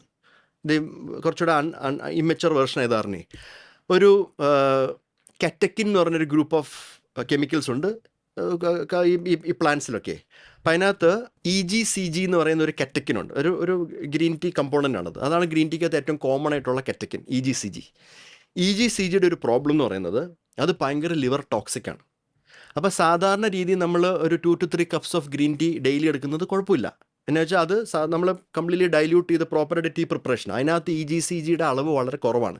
യൂഷ്വലി ഒരു സെർവിങ് എനിക്ക് തോന്നുന്നു ഏകദേശം 10 to 20 milligrams സംതിങ്ങേ ഉള്ളൂ ഈ EGCG. പക്ഷെ മറിച്ച് നമ്മൾ ഈ ഗ്രീൻ ടീ ഇൻഫ്യൂഷൻസ് ഉണ്ടല്ലോ, എക്സ്ട്രാക്റ്റ് ആൻഡ് ഇൻഫ്യൂഷൻസ്, ഗുളികളായിട്ട് കിട്ടാം, കോൺസെൻട്രേറ്റഡ് സൊല്യൂഷൻസ് ഒക്കെ കിട്ടും. അതിനകത്തൊക്കെ ഈ പറയുന്ന EGCG ഈസ് വെരി ഹൈ, 700, 600, അല്ലെങ്കിൽ ചിലപ്പം ഒരു ഡ്രിങ്കിനകത്ത് തന്നെ 300 മില്ലിഗ്രാംസ് കാണും. അങ്ങനത്തെ EGCG കഴിച്ച് ലിവർ ഫെയിലറായിട്ട് വന്ന ഇഷ്ടം പോലെ ആൾക്കാരുടെ പഠനങ്ങളുണ്ട്. യുണൈറ്റഡ് സ്റ്റേറ്റ്സിൽ commonest cause of herbal and dietary supplement induce liver injury ഏതാണെന്നറിയോ? ഗ്രീൻ ടീ ആൻഡ് ടർമറിക് ആണ്. ഇതിൻ്റെ എക്സ്ട്രാക്ട്സ് കഴിച്ചാണ് ഏറ്റവും കൂടുതൽ അവിടെ ലിവർ ഇഞ്ചറി വരുന്നത്. ഇൻഫാക്റ്റ് ഇറ്റലിയിലും ഡെൻമാർക്കിലും ഈ നെതർലൻഡ്സിലും അങ്ങനത്തെ യൂറോപ്യൻ കൺട്രീസിലൊക്കെ ഈ ഗ്രീൻ ടീ എക്സ്ട്രാക്ട്സ് ബാൻഡാണ് from the shelf and from claims. Turmeric extracts അവിടെ പ്രൊമോട്ട് ചെയ്യാൻ പാടില്ല എന്നാണ്. അപ്പം അങ്ങനെ കുറേ നിയമങ്ങളൊക്കെ ഇപ്പോൾ വന്നിട്ടുണ്ട്. ഇപ്പോൾ ഗ്രീൻ ടീ കുടിക്കുന്ന കുഴപ്പമില്ല, പക്ഷേ ഗ്രീൻ ടീ എക്സ്ട്രാക്റ്റ്, ഇത് എനിക്ക് എടുത്തു പറയാനുള്ളത്, ഏറ്റവും കൂടുതൽ ഗ്രീൻ ടീ എക്സ്ട്രാക്റ്റ് ഉള്ള സപ്ലിമെൻറ്റ്സ് ഏതാണെന്നറിയോ? ഈ മുടി വളരാൻ വേണ്ടി ആൾക്കാർ കഴിക്കുന്നതാണ്. ഭയങ്കര ഡേഞ്ചറാണ്. ഡെർമറ്റോളജിസ്റ്റുകൾ വളരെ അമിതമായിട്ട് എഴുതി കൊടുക്കുന്ന ഒരു സാധനമാണ്. ഈ മുടി കൊഴിച്ചിലിന് വേണ്ടി ഇഷ്ടംപോലെ എഴുതി കൊടുക്കുന്ന സപ്ലിമെൻറ്റ്സിനകത്ത് ഒരു കോമൺ സാധനം ഗ്രീൻ ടീ എക്സ്ട്രാക്റ്റ് ആണ്. എന്നുവെച്ചാൽ ഇത് കഴിച്ച് പല പേഷ്യൻസിനും ഞാൻ ട്രീറ്റ് ചെയ്തിട്ടുണ്ട്. ഇതിനെപ്പറ്റി ഞാൻ എഴുതിയപ്പം ഒരു കമ്പനി അവരുടെ പാക്കറ്റിൽ നിന്ന് ആ കമ്പോണൻറ്റ് ലിസ്റ്റിൽ നിന്ന് ഗ്രീൻ ടീ എടുത്ത് കളഞ്ഞ്, എന്നിട്ട് അത് റീപാക്കേജ് ചെയ്ത് അതുവരെ ചെയ്തിട്ടുണ്ട്. അപ്പം ഗ്രീൻ ടീ എക്സ്ട്രാക്റ്റ് ഉള്ള സപ്ലിമെൻറ്റ്സ് ഒന്നും ആരും എടുക്കാൻ പാടില്ല. ബിക്കോസ് ഒന്ന്, ഗുണങ്ങളില്ല, എവിഡൻസ് ഫോർ യൂസ് ഇല്ല. സെക്കൻഡ്, ഇതുപോലെ ലിവർ ഇഞ്ചറി ഒക്കെ വന്നു കഴിഞ്ഞാൽ പിന്നെ ഒന്നെങ്കിൽ ട്രാൻസ്പ്ലാന്റ് അല്ല മരണത്തിലായിരിക്കും പോകുന്നത്. ഭയങ്കര സിവിയർ ലിവർ ഫെയിലർ ആണ് അതിനകത്ത് വരുന്നത്. നമുക്ക് അതിനെതിരെ കൊടുക്കാനുള്ള മരുന്നൊന്നുമില്ല. ടെർമറിക്കിൻ്റെ കാര്യം പറഞ്ഞു. ടെർമറിക് ഇപ്പം കേരളത്തിൽ പലപ്പോഴും ഞാൻ പറഞ്ഞിട്ടുണ്ട്, രാവിലെ ചൂടുവെള്ളത്തിൽ ഒരു സ്പൂൺ മഞ്ഞൾപ്പൊടി കലക്കി കുടിച്ചാൽ അങ്ങനെയാണ്. അതെന്താ, അതിൽ വല്ല കാര്യമുണ്ടോ? ശരിക്കും പറഞ്ഞാൽ അതിൽ ഒരു കാര്യമില്ല. അതിനകത്ത് കുറച്ച് മഞ്ഞൾ വേസ്റ്റായി, നല്ല വെള്ളത്തിൻ്റെ ടേസ്റ്റും പോയി, അത്രേ ഉള്ളൂ. എന്താണെന്ന് വെച്ചാൽ നമ്മൾ മഞ്ഞൾ ഡയറക്റ്റ്ലി കുടിക്കുവാണെങ്കിൽ ഭയങ്കര ലോ അബ്സോർപ്ഷനാണ് ഈ സാധനത്തിന്. ടെർമറിക് നമ്മൾ ഈ ബയോ അവൈലബിലിറ്റി എന്ന് പറയും. അതായത് നമ്മുടെ ശരീരത്തിലൂടെ പോയിട്ട് ഇത് ശരീരത്തിലൂടെ അബ്സോർബ് ആവുന്നതിൻ്റെ ഒരു പ്രപ്പോർഷൻ ഉണ്ടല്ലോ, അത് വളരെ കുറവാണ്. അത് ലെസ് ദാൻ 1% ഉള്ളൂ സാധാരണ ടെർമറിക്കിൽ. അപ്പോൾ നമ്മൾ ഈ പാലിനകത്തൊക്കെ മഞ്ഞൾ മിക്സ് ചെയ്ത് കുടിക്കുന്നില്ലേ, വെറുതെ ടോട്ടൽ വേസ്റ്റാണ്. അത് പാലിൻ്റെ ഗുണം അതിനകത്ത് കിട്ടുന്നത്, അല്ലാതെ മഞ്ഞളിൻ്റെ അല്ല. എന്നുവെച്ചാൽ മഞ്ഞൾ അബ്സോർബ് ആകുന്നില്ല, അത് മലത്തിൽ കൂടെ അങ്ങ് പോത്തേ ഉള്ളൂ 98%. അത് അബ്സോർപ്ഷൻ കൂട്ടാൻ വേണ്ടി ആൾക്കാർ എന്ത് ചെയ്യുന്നത് വെച്ചാൽ, ഒന്നെങ്കിൽ ഇത് പെപ്പർ, കുരുമുളകിൻ്റെ കൂടെ മിക്സ് ചെയ്യും, അല്ലെങ്കിൽ ഈ ടർമറിക്ക് ഹൈ ഫാറ്റ് ആയിട്ടുള്ള എന്തെങ്കിലും സൊല്യൂഷൻ, ഇപ്പം നാനോ ഫോർമുലേഷൻസും ഹൈ ഡോസ് ടർമറിക് എക്സ്ട്രാക്ട്സ് ഒക്കെ നമുക്ക് കിട്ടും. ഈ കുപ്പികളിലും ഈ ഇമ്മ്യൂൺ ഷോട്ട്സ് ഒക്കെ ആയിട്ടും ക്യാപ്സ്യൂൾസിൽ കിട്ടും. ആ സാധനം ഭയങ്കര ഡേഞ്ചറസാണ്. ബിക്കോസ് അതിനകത്ത് പ്രോപ്പർ അബ്സോർപ്ഷൻ വരുന്നുണ്ട്. അപ്പോൾ ടർമറിക് നന്നായിട്ട് അബ്സോർബ് ചെയ്യുമ്പം അത് ഏറ്റവും കൂടുതൽ ഹിറ്റ് ചെയ്യുന്നത് ലിവറിനെയാണ്. അപ്പോൾ ടർമറിക് എക്സ്ട്രാക്ട്സ് ആരും കഴിക്കാൻ പാടില്ല, ടർമറിക് സപ്ലിമെൻറ്റ്സ് ആരും കഴിക്കാൻ പാടില്ല. ടർമറിക് കറിയിലൊക്കെ ഇട്ട് ഒരു കുഴപ്പമില്ല. ഡയറ്റിൽ ടർമറിക് എന്ന് പറയുന്ന ഒരു സ്പൈസാണ്. അതിൻ്റെ യൂസ് എന്ന് പറയുന്നത് കളർ കൊടുക്കാനും ഫ്ലേവർ കൊടുക്കാനും മാത്രമാണ്. അല്ലാതെ നമ്മുടെ ക്യാൻസർ മാറ്റാനും ഡയബറ്റീസ് കുറയ്ക്കാനൊന്നും ഈ സാധനം കൊള്ളത്തില്ല. അതുകൊണ്ട് ഇങ്ങനത്തെ ടർമറിക്കിൻ്റെ പഠനങ്ങൾ പലതുമുണ്ട്. മിക്കത് നെഗറ്റീവ് സ്റ്റഡീസാണ്. ഒരു ചെറിയ പഠനമുണ്ട്, കുറച്ച് ബെനിഫിറ്റ് വാദം, അതായത് നമ്മുടെ ഈ തേയ്മാനം ഉണ്ടല്ലോ, ഓസ്റ്റിയോആർത്രൈറ്റിസ്, അതിന് സാധാരണ മെഡിസിൻ്റെ കൂടെ ഇത് ആഡ് ചെയ്താൽ ഈ നീർക്കെട്ട് കുറച്ച് കുറയുന്നുള്ളതിൻ്റെ ഒരു പഠനമുണ്ട്. പക്ഷേ ഇതിൻ്റെ സൈഡ് എഫക്റ്റ് കാരണം അതൊരു ക്ലിനിക്കൽ ഗൈഡ് ലൈൻസിലും വന്നിട്ടില്ല. അതുകൊണ്ട് ഈ ടർമറിക് സപ്ലിമെൻറ്റ്സും പരമാവധി ഒഴിവാക്കുക. പക്ഷേ കുക്കിങ്ങിൽ യൂസ് ചെയ്തു ഒരു കുഴപ്പമില്ല, അബ്സോർബ് ആകത്തില്ല. മലയാളികൾക്ക് പൊതുവെ ഉള്ളത് വെച്ചാൽ ഈ ഒറ്റമൂലി നാട്ടുമരുന്ന്, സ്വന്തം മരുന്ന് ഒക്കെ സാധനങ്ങളുണ്ടല്ലോ. അപ്പോൾ നമ്മൾ ചില സാധനങ്ങളെ പേര് ഞാൻ ചോദിക്കാം, അതുമായിട്ട് ബന്ധപ്പെട്ട് എന്തെങ്കിലും പ്രശ്നമുണ്ടോ എന്നുള്ള മാത്രം നിൽക്കാറുണ്ട്. വെള്ളുള്ളി ഇത് കറിയിൽ യൂസ് ചെയ്യാം, അല്ലാതെ അസുഖത്തിനൊന്നും കൊള്ളത്തില്ലല്ലോ. വെച്ച് കുടിക്കുക, അങ്ങനെ പരിപാടികൾ. പിന്നെ വെള്ളുള്ളി, ഇത് നമ്മുടെ വാമ്പയേഴ്സ് ഉണ്ടല്ലോ, അതിനെയൊക്കെ അകറ്റാൻ നല്ലതാണെന്ന് പറയുന്നത്. പാമ്പ്. പിന്നെ ഇഞ്ചിയുടെ കുറച്ച് സ്റ്റഡീസ് ഉള്ളതിനകത്ത് ഒരു സ്റ്റഡി പറയുന്നത് ജിഞ്ചർ എക്സ്ട്രാക്റ്റ് പ്രഗ്നൻ്റ് ആയിട്ടുള്ള ലേഡീസിൽ ഫസ്റ്റ് ട്രൈമസ്റ്ററിൽ നോസിയ, ഈ ഛർദ്ദിക്കാനുള്ള തോന്നലില്ലേ, അത് കുറയ്ക്കാൻ ജിഞ്ചർ എക്സ്ട്രാക്റ്റ് കുറച്ച് യൂസ്ഫുൾ ആണെന്ന് പറയുന്ന ഒരു ചെറിയ പഠനമുണ്ട്. പക്ഷേ ഇതൊന്നും ക്ലിനിക്കലി റെലവൻ്റ് ആയിട്ട് വേറെ യൂസ് ഒന്നും ഇല്ല. അതുപോലെ പലതും, ഇപ്പോൾ കീഴാർനെല്ലി അല്ലെങ്കിൽ ഇങ്ങനത്തെ കീഴാർനെല്ലിയൊക്കെ പണ്ട് മുതലേ, ഇപ്പം എൻ്റെ ഫാദർ കൂത്താട്ടുകുളത്ത് വർക്ക് ചെയ്യുന്ന സമയത്ത്, അതായത് 1970s ഹെപ്പറ്റൈറ്റിസ് ബി ആ സമയത്ത് കണ്ടുപിടിച്ച് വന്ന സമയമാണ്. അപ്പോൾ ഹെപ്പറ്റൈറ്റിസ് ബിക്കൊക്കെ അന്ന് മരുന്ന് പക്ഷേ കണ്ടുപിടിച്ചിട്ടില്ല. വൈറസിനെ കണ്ടുപിടിച്ചു, ഇതുമൂലം മഞ്ഞപ്പിത്തം മരുന്ന് കണ്ടുപിടിച്ചു, അതിന് കൊടുക്കാനൊന്നുമില്ല. അപ്പം സപ്പോർട്ടിക്കാർ കൊടുക്കുന്നത്. അന്നത്തെ അദ്ദേഹത്തിൻ്റെ ഒരു പ്രിസ്ക്രിപ്ഷൻ ഇപ്പോഴും എൻ്റെ കയ്യിലുണ്ട്. അതിനകത്ത് എഴുതിയേക്കുന്നത് ഫിലാന്തസ് നിറൂറി എന്നാണ്, കീഴാർനെല്ലി. അന്ന് ഫാദർ എഴുതിക്കൊണ്ടിരുന്നത് അതാണ്, ബിക്കോസ് വേറെ ഒന്നുമില്ല. ഇന്നിപ്പം ഞാൻ ഇടുന്നത് എന്താ, ഫിലാന്തസ് നിറൂറി അല്ല, ടെനോഫവർ ആലഫനമൈഡാണ്, വൈറസിനെ കൊല്ലാനുള്ള മരുന്നാണ്. അപ്പം ഈ പറയുന്ന കീഴാർനെല്ലിയും നമ്മൾ ഈ പറയുന്ന തഴുതാമ, അങ്ങനത്തെ കുറേ സാധനങ്ങളൊക്കെ പരമ്പരാഗതമായിട്ട് നമ്മുടെ പേരൻസും ഗ്രാൻഡ് പേരൻസൊക്കെ തരുന്ന ഒരു ജനറേഷണൽ ഇൻഫർമേഷനാണ്. അല്ലാതെ ഇതൊന്നും ഹെൽത്ത് കെയർ ആയിട്ടുള്ള ഇൻ്റർവെൻഷൻ അല്ല. ഞാൻ ഈ പറയുന്നത് ഇപ്പം ആയുർവേദം എന്ന് പറഞ്ഞാൽ ഞാൻ അതിനെ വിളിക്കുന്ന ഗ്രേറ്റ് ഇന്ത്യൻ കിച്ചൺ എന്നാണ്. ഒരു സിനിമയല്ല കേട്ടോ, അല്ലാതെ ഗ്രേറ്റ് ഇന്ത്യൻ കിച്ചൺ. ബേസിക്കലി കുറേ സ്പൈസസ് വെച്ചിട്ട് അങ്ങോട്ടും ഇങ്ങോട്ടും കളിയാണ്. എന്നിട്ട് ഇതിന് ഈ ഗുണം, അതിനാ ഗുണം, ഇത് ഈ സമയത്ത് കഴിക്കുക, അതാ സമയത്ത് കഴിക്കുക, ഇതിങ്ങനെ ഓരോ മണ്ടത്തരങ്ങളാണ്. ശരിക്കും ബേസിക്കലി ഇന്ത്യൻ കിച്ചണിനെ റിഫൈൻ ചെയ്യുന്ന ഒരു പരിപാടിയാണ് ആയുർവേദം ചെയ്തുകൊണ്ടിരിക്കുന്നത്. അത് മാത്രമല്ല, എനിക്കിവിടെ എടുത്തു പറയാനുണ്ട്, എല്ലാവരുടെയും വിചാരം ആയുർവേദം എന്ന് പറയുന്നത് ഭയങ്കര എന്തോ ലോലമായ വെജിറ്റേറിയനിസം പ്രൊമോട്ട് ചെയ്യുന്ന ഒരു സാധനമാണെന്ന്. ആയുർവേദ ടെക്സ്റ്റുകൾ ഒന്ന് വായിക്കണം. അതിനകത്ത് അവർ പല്ലിയെ പോലും വെറുതെ വിട്ടിട്ടില്ല. പല്ലീനെയും മുതലേനെയും ഒക്കെ ചുട്ട് നിന്നുന്ന പരിപാടിയാണ് അതിനകത്ത് ട്രീറ്റ്മെൻറ്റായിട്ട് കൊടുത്തേക്കുന്നത്. ശരിക്കും ആയുർവേദത്തിനകത്ത് വായിക്കണം, അവർ പഠിപ്പിക്കുന്നുണ്ട്. എൻ്റെ ആയുർവേദ ടെക്സ്റ്റുകൾ ഇരിപ്പുണ്ട്. ഈ രസായനത്തിൽ കരിങ്കുരങ്ങ രസായനം അവർ കിട്ടുന്ന സാധനം എല്ലാം അതിനകത്ത് ഇടുമായിരുന്നേ. അതിനകത്ത് അവർ എഴുതിയേക്കുന്ന നമ്മുടെ ആടിൻ്റെയും മാടിൻ്റെയും എന്നാത്തിൻ്റെയും ടെസ്റ്റിക്കിൾസ് ബോൾസൊക്കെ എടുത്തിട്ട് നന്നായിട്ട് കുഴമ്പ് രൂപത്തിലെടുത്ത് കഴിച്ചാൽ ഫുൾ നൈറ്റ് പരിപാടി ഒപ്പിക്കാന്നൊക്കെയാണ് എഴുതി വെച്ചിട്ടുണ്ട്.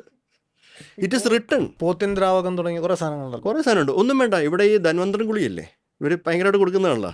അതിൻ്റെ ബാക്കിൽ ഒന്ന് നോക്കണം എന്താണെന്ന് എഴുതിയേക്കുന്നത്. അതിനകത്ത് ആനപ്പിണ്ടം വരെ എഴുതിയിട്ടുണ്ട്, പിന്നെ മരപ്പട്ടിയുടെ ബീജം എഴുതിയിട്ടുണ്ട്. ഇതൊക്കെ എവിടെ നിന്ന് കിട്ടുന്നു? അവരോട് ചോദിക്കണം. പഞ്ച എന്തോ സാധനം പഞ്ചഗവ്യം നമ്മുടെ ഗവൺമെൻറ് ഉണ്ടാക്കുന്നത്. ഗവൺമെൻറ് ഉണ്ടാക്കി അന്ന് അത് വേറൊരു കാര്യം. കേരള ഗവൺമെൻറ്റിൻ്റെ ഒരു പ്രത്യേകതയുണ്ട്. നമ്മൾ മാത്രമേ ഉള്ളൂ പബ്ലിക് മണി, അതായത് ടാക്സ് പേയേഴ്സ് മണി യൂസ് ചെയ്തിട്ട് ആയുർവേദ ഫാക്ടറിയും ഹോമിയോപ്പതി ഫാക്ടറിയും നടത്തുന്ന ഏക ഗവൺമെൻറ് നമ്മളാണ്. ഹോമിയോപ്പതി കണ്ടുപിടിച്ച് ജർമ്മനി പോലും ഈ പരിപാടിയില്ല. അപ്പം അതിൻ്റെ ഭാഗമായിട്ട് ഇവർ ഈ കൗ പ്രോഡക്ട്സ് എന്ന് പറയുന്ന സംഭവമുണ്ട്, ഈ പഞ്ചഗവ്യം, അതായത് അതിനകത്ത് നെയ്യ്, മൂത്രം, ചാണകം ഇതൊക്കെ കൂടി മിക്സ് ചെയ്തിട്ട് ഉള്ളൊരു സംഭവം. പണ്ട് ഈ ഔഷധി എന്ന് പറയുന്ന ഇതിൻ്റെ വെബ്സൈറ്റിൽ ഇവർ എഴുതി പഞ്ചഗവ്യത്തിൻ്റെ ഗുണങ്ങളെന്ന് പറഞ്ഞ് അപസ്മാരം കുറയ്ക്കും, ക്യാൻസറിന് നല്ലതാണെന്നൊക്കെ പറഞ്ഞ് എഴുതി ആൾക്കാർ ഈ അഡ്വർടൈസ്മെൻറ്റ്സ് കൗൺസിലിന് എഴുതി അവർ കേരള ഗവൺമെൻറ് എടുത്തിട്ട് നന്നായിട്ട് കൊടുത്ത് ആ സാധനമൊക്കെ എടുത്ത് മാറ്റിയതാണ്. പഞ്ചഗവ്യത്തിൻ്റെ അടി പോയി നോക്കിയാൽ ഇപ്പം ഒന്നും കാണത്തില്ല, ജസ്റ്റ് പഞ്ചഗവ്യം മാത്രം അവിടെ കാണത്തുള്ളൂ വെബ്സൈറ്റിൽ. അപ്പം അങ്ങനത്തെ കുറേ സാധനങ്ങളൊക്കെ ഈ പണ്ടത്തെ ഈ താലിയോളകളിലും ഈ ടെക്സ്റ്റുകളൊക്കെ എഴുതി ഇതിലിങ്ങനെയൊക്കെ ഗുണങ്ങൾ ഉണ്ടാവുമെന്നൊക്കെ അവർ എഴുതി വെച്ചെന്നുള്ളൂ, അല്ലാതെ ആരും ടെസ്റ്റ് ചെയ്തിട്ടില്ല. അത് നമ്മൾ എന്തിനീ മൃഗങ്ങളുടെ ഇതൊക്കെ ഇപ്പോഴും കഴിക്കണം? ഈ ഇപ്പോഴത്തെ സെൻട്രൽ ഗവൺമെൻറ് 98 കോടി രൂപ കൊടുത്ത് പശുവിൻ്റെ മൂത്രവും ചാണകവും സ്റ്റഡി ചെയ്തു. കുറേ റിസർച്ച് നടന്നു IIT-യിൽ. ചെറിയ സ്ഥലമൊന്നുമല്ല, IIT Dhanbad, IIT Varanasi, IIT റൂർക്കിയിലൊക്കെ. അതുകൊണ്ട് ഇത് ഭയങ്കരമായിട്ട് കൊട്ടിഘോഷിച്ചു. ചില പഠനത്തിൽ കണ്ടുപിടിച്ചു ഈ ഗോമൂത്രത്തിൽ ഭയങ്കര ബയോ ആക്റ്റീവ്, അതായത് എന്തോ വലിയ കോമ്പൗണ്ട്സ് ഒക്കെ ഉണ്ട്, അത് നമുക്ക് എഞ്ചിനീയറിംഗ് ഇൻഡസ്ട്രി, ഹെൽത്ത് ഇൻഡസ്ട്രിയിലൊക്കെ യൂസ് ചെയ്യാമെന്നൊക്കെ അവർ കണ്ടുപിടിച്ചു. അപ്പോൾ ഇത് ഭയങ്കര ന്യൂസായിരുന്നു. ഏകദേശം 32 ലക്ഷം രൂപയ്ക്കാണ് ആ സ്റ്റഡിക്ക് അവർ ചിലവാക്കിയേക്കുന്നത്. ഞാൻ ഈ പഠനങ്ങളൊക്കെ പോയി നോക്കി. കംപ്ലീറ്റ്ലി നമ്മളൊരു പിയർ റിവ്യൂവർ ആണല്ലോ. അപ്പം ഞാൻ നോക്കിയപ്പോഴത്തേക്ക് 14% ഫ്രോഡ് പരിപാടിയാണ്, നടക്കാത്ത കാര്യം എന്നത് എഴുതിയേക്കുന്നത്. അതുകൊണ്ട് ഇവർ ഈ കണ്ടുപിടിച്ച ഗോമൂത്രത്തിൽ കണ്ടുപിടിച്ച സാധനങ്ങളൊക്കെ ശരിക്കും വന്നേക്കുന്ന ലാബ് എക്യുപ്മെൻറ്റിൽ നിന്നാണ്, അല്ലാതെ മൂത്രത്തിൽ നിന്നല്ല. അതുപോലും അവർക്ക് വ്യത്യാസമായിട്ട് ചെയ്യാനുള്ള ബുദ്ധിയില്ല, എന്നിട്ട് അത് പബ്ലിഷ് ചെയ്തേക്കാണ്. അപ്പോൾ ഇങ്ങനത്തെ പേപ്പേഴ്സ് എല്ലാം നമ്മൾ നല്ല പോസ്റ്റ് പബ്ലിക്കേഷൻ പിയർ റിവ്യൂ, അതായത് പബ്ലിഷ് ചെയ്ത് കഴിഞ്ഞിട്ട് അതിനെ നന്നായിട്ട് ഡീപ്പായിട്ട് നോക്കിയിട്ട് അതിനെപ്പറ്റിയുള്ള ലെറ്റർ എല്ലാ ജേർണലിനും നമ്മൾ എഴുതി. ഇപ്പോൾ ഈ പറയുന്ന, അതായത് പബ്ലിക് ഫണ്ട് യൂസ് ചെയ്ത ഈ ഗോമൂത്രവും ഈ മറ്റേ ചാണകത്തിൻ്റെ ഒക്കെ റിസർച്ച് പേപ്പേഴ്സ് ഇപ്പം അണ്ടർ ഇൻവെസ്റ്റിഗേഷനാണ്. മിക്കപ്പോഴും അത് റിട്രാക്ട് ചെയ്യാൻ ചാൻസ് ഉണ്ട്, ഇതൊക്കെ എടുത്ത് കളയും ജേർണൽസ്. ഇമാതിരി പരിപാടിയാണ് നടക്കുന്നത്. ഇപ്പോൾ ഓൾട്ടർനേറ്റ് പ്രാക്ടീഷണേഴ്സിനോടുള്ള ഡോക്ടറുടെ അവേർഷൻ തന്നെയാണ് അതിനകത്ത് വർക്കൗട്ട് ആയിട്ടുണ്ടാവുക. അല്ലെങ്കിൽ ഡോക്ടർ എന്ന് പറയുന്ന ഒരു ലെവലും മറ്റ് ഡോക്ടറാണെന്ന് പറയുന്നവരും തമ്മിലുള്ള ഡിഫറൻസിയേഷൻ്റെ കാര്യം. ഇപ്പം വിദിത് ഗുജറാത്തി എന്ന് പറയുന്നൊരു ഗ്രാൻഡ് മാസ്റ്റർ ഒരിക്കൽ പോസ്റ്റ് ചെയ്തു, എൻ്റെ കുടുംബത്തിൽ ഇത്രയും ഡോക്ടർമാരുണ്ട് എന്ന് പറഞ്ഞിട്ട്. ആ 4 പേരുടെ പേര് പറഞ്ഞു. ഒരാൾ ആയുർവേദ ഡോക്ടറായിരുന്നു, ഒരാൾ കോസ്മെറ്റോളജിസ്റ്റ് ആയിരുന്നു, ഒരാൾ ഫിസിയോതെറാപ്പിസ്റ്റ് ആയിരുന്നു, ആൻഡ് ഐ തിങ്ക് ഒരാൾ ഹോമിയോപ്പത്തി ആയിരുന്നു. അപ്പം അതിന് എനിക്കൊന്ന് റീട്വീറ്റ് എന്തോ ചെയ്തിട്ട് പറഞ്ഞത് ഇവരാരും തന്നെ ഡോക്ടർ അല്ല എന്ന് പറയും. അവർ പിന്നെ അതിനോട് റെസ്പോണ്ട് ചെയ്യും. And his response was kind of like ഭയങ്കര ഒരു എന്താ പറയുക, ഹേർട്ട് റെസ്പോൺസ് ആയിരുന്നു. Your entire brand and personality is built over insulting others എന്നൊക്കെ പറഞ്ഞിട്ട് ഭയങ്കര റെസ്പോൺസ് ആയിരുന്നു. പിന്നെ വേണ്ടാന്ന് തോന്നി ആ സാധനമൊക്കെ. ഇല്ല, ഒരിക്കലും ഇല്ല. അതിൻ്റെ ആനിവേഴ്സറി ഞാൻ സെലിബ്രേറ്റ് ചെയ്തല്ലോ കഴിഞ്ഞ ആഴ്ച, അതൊന്നുകൂടെ എടുത്തിട്ട് ഞാൻ.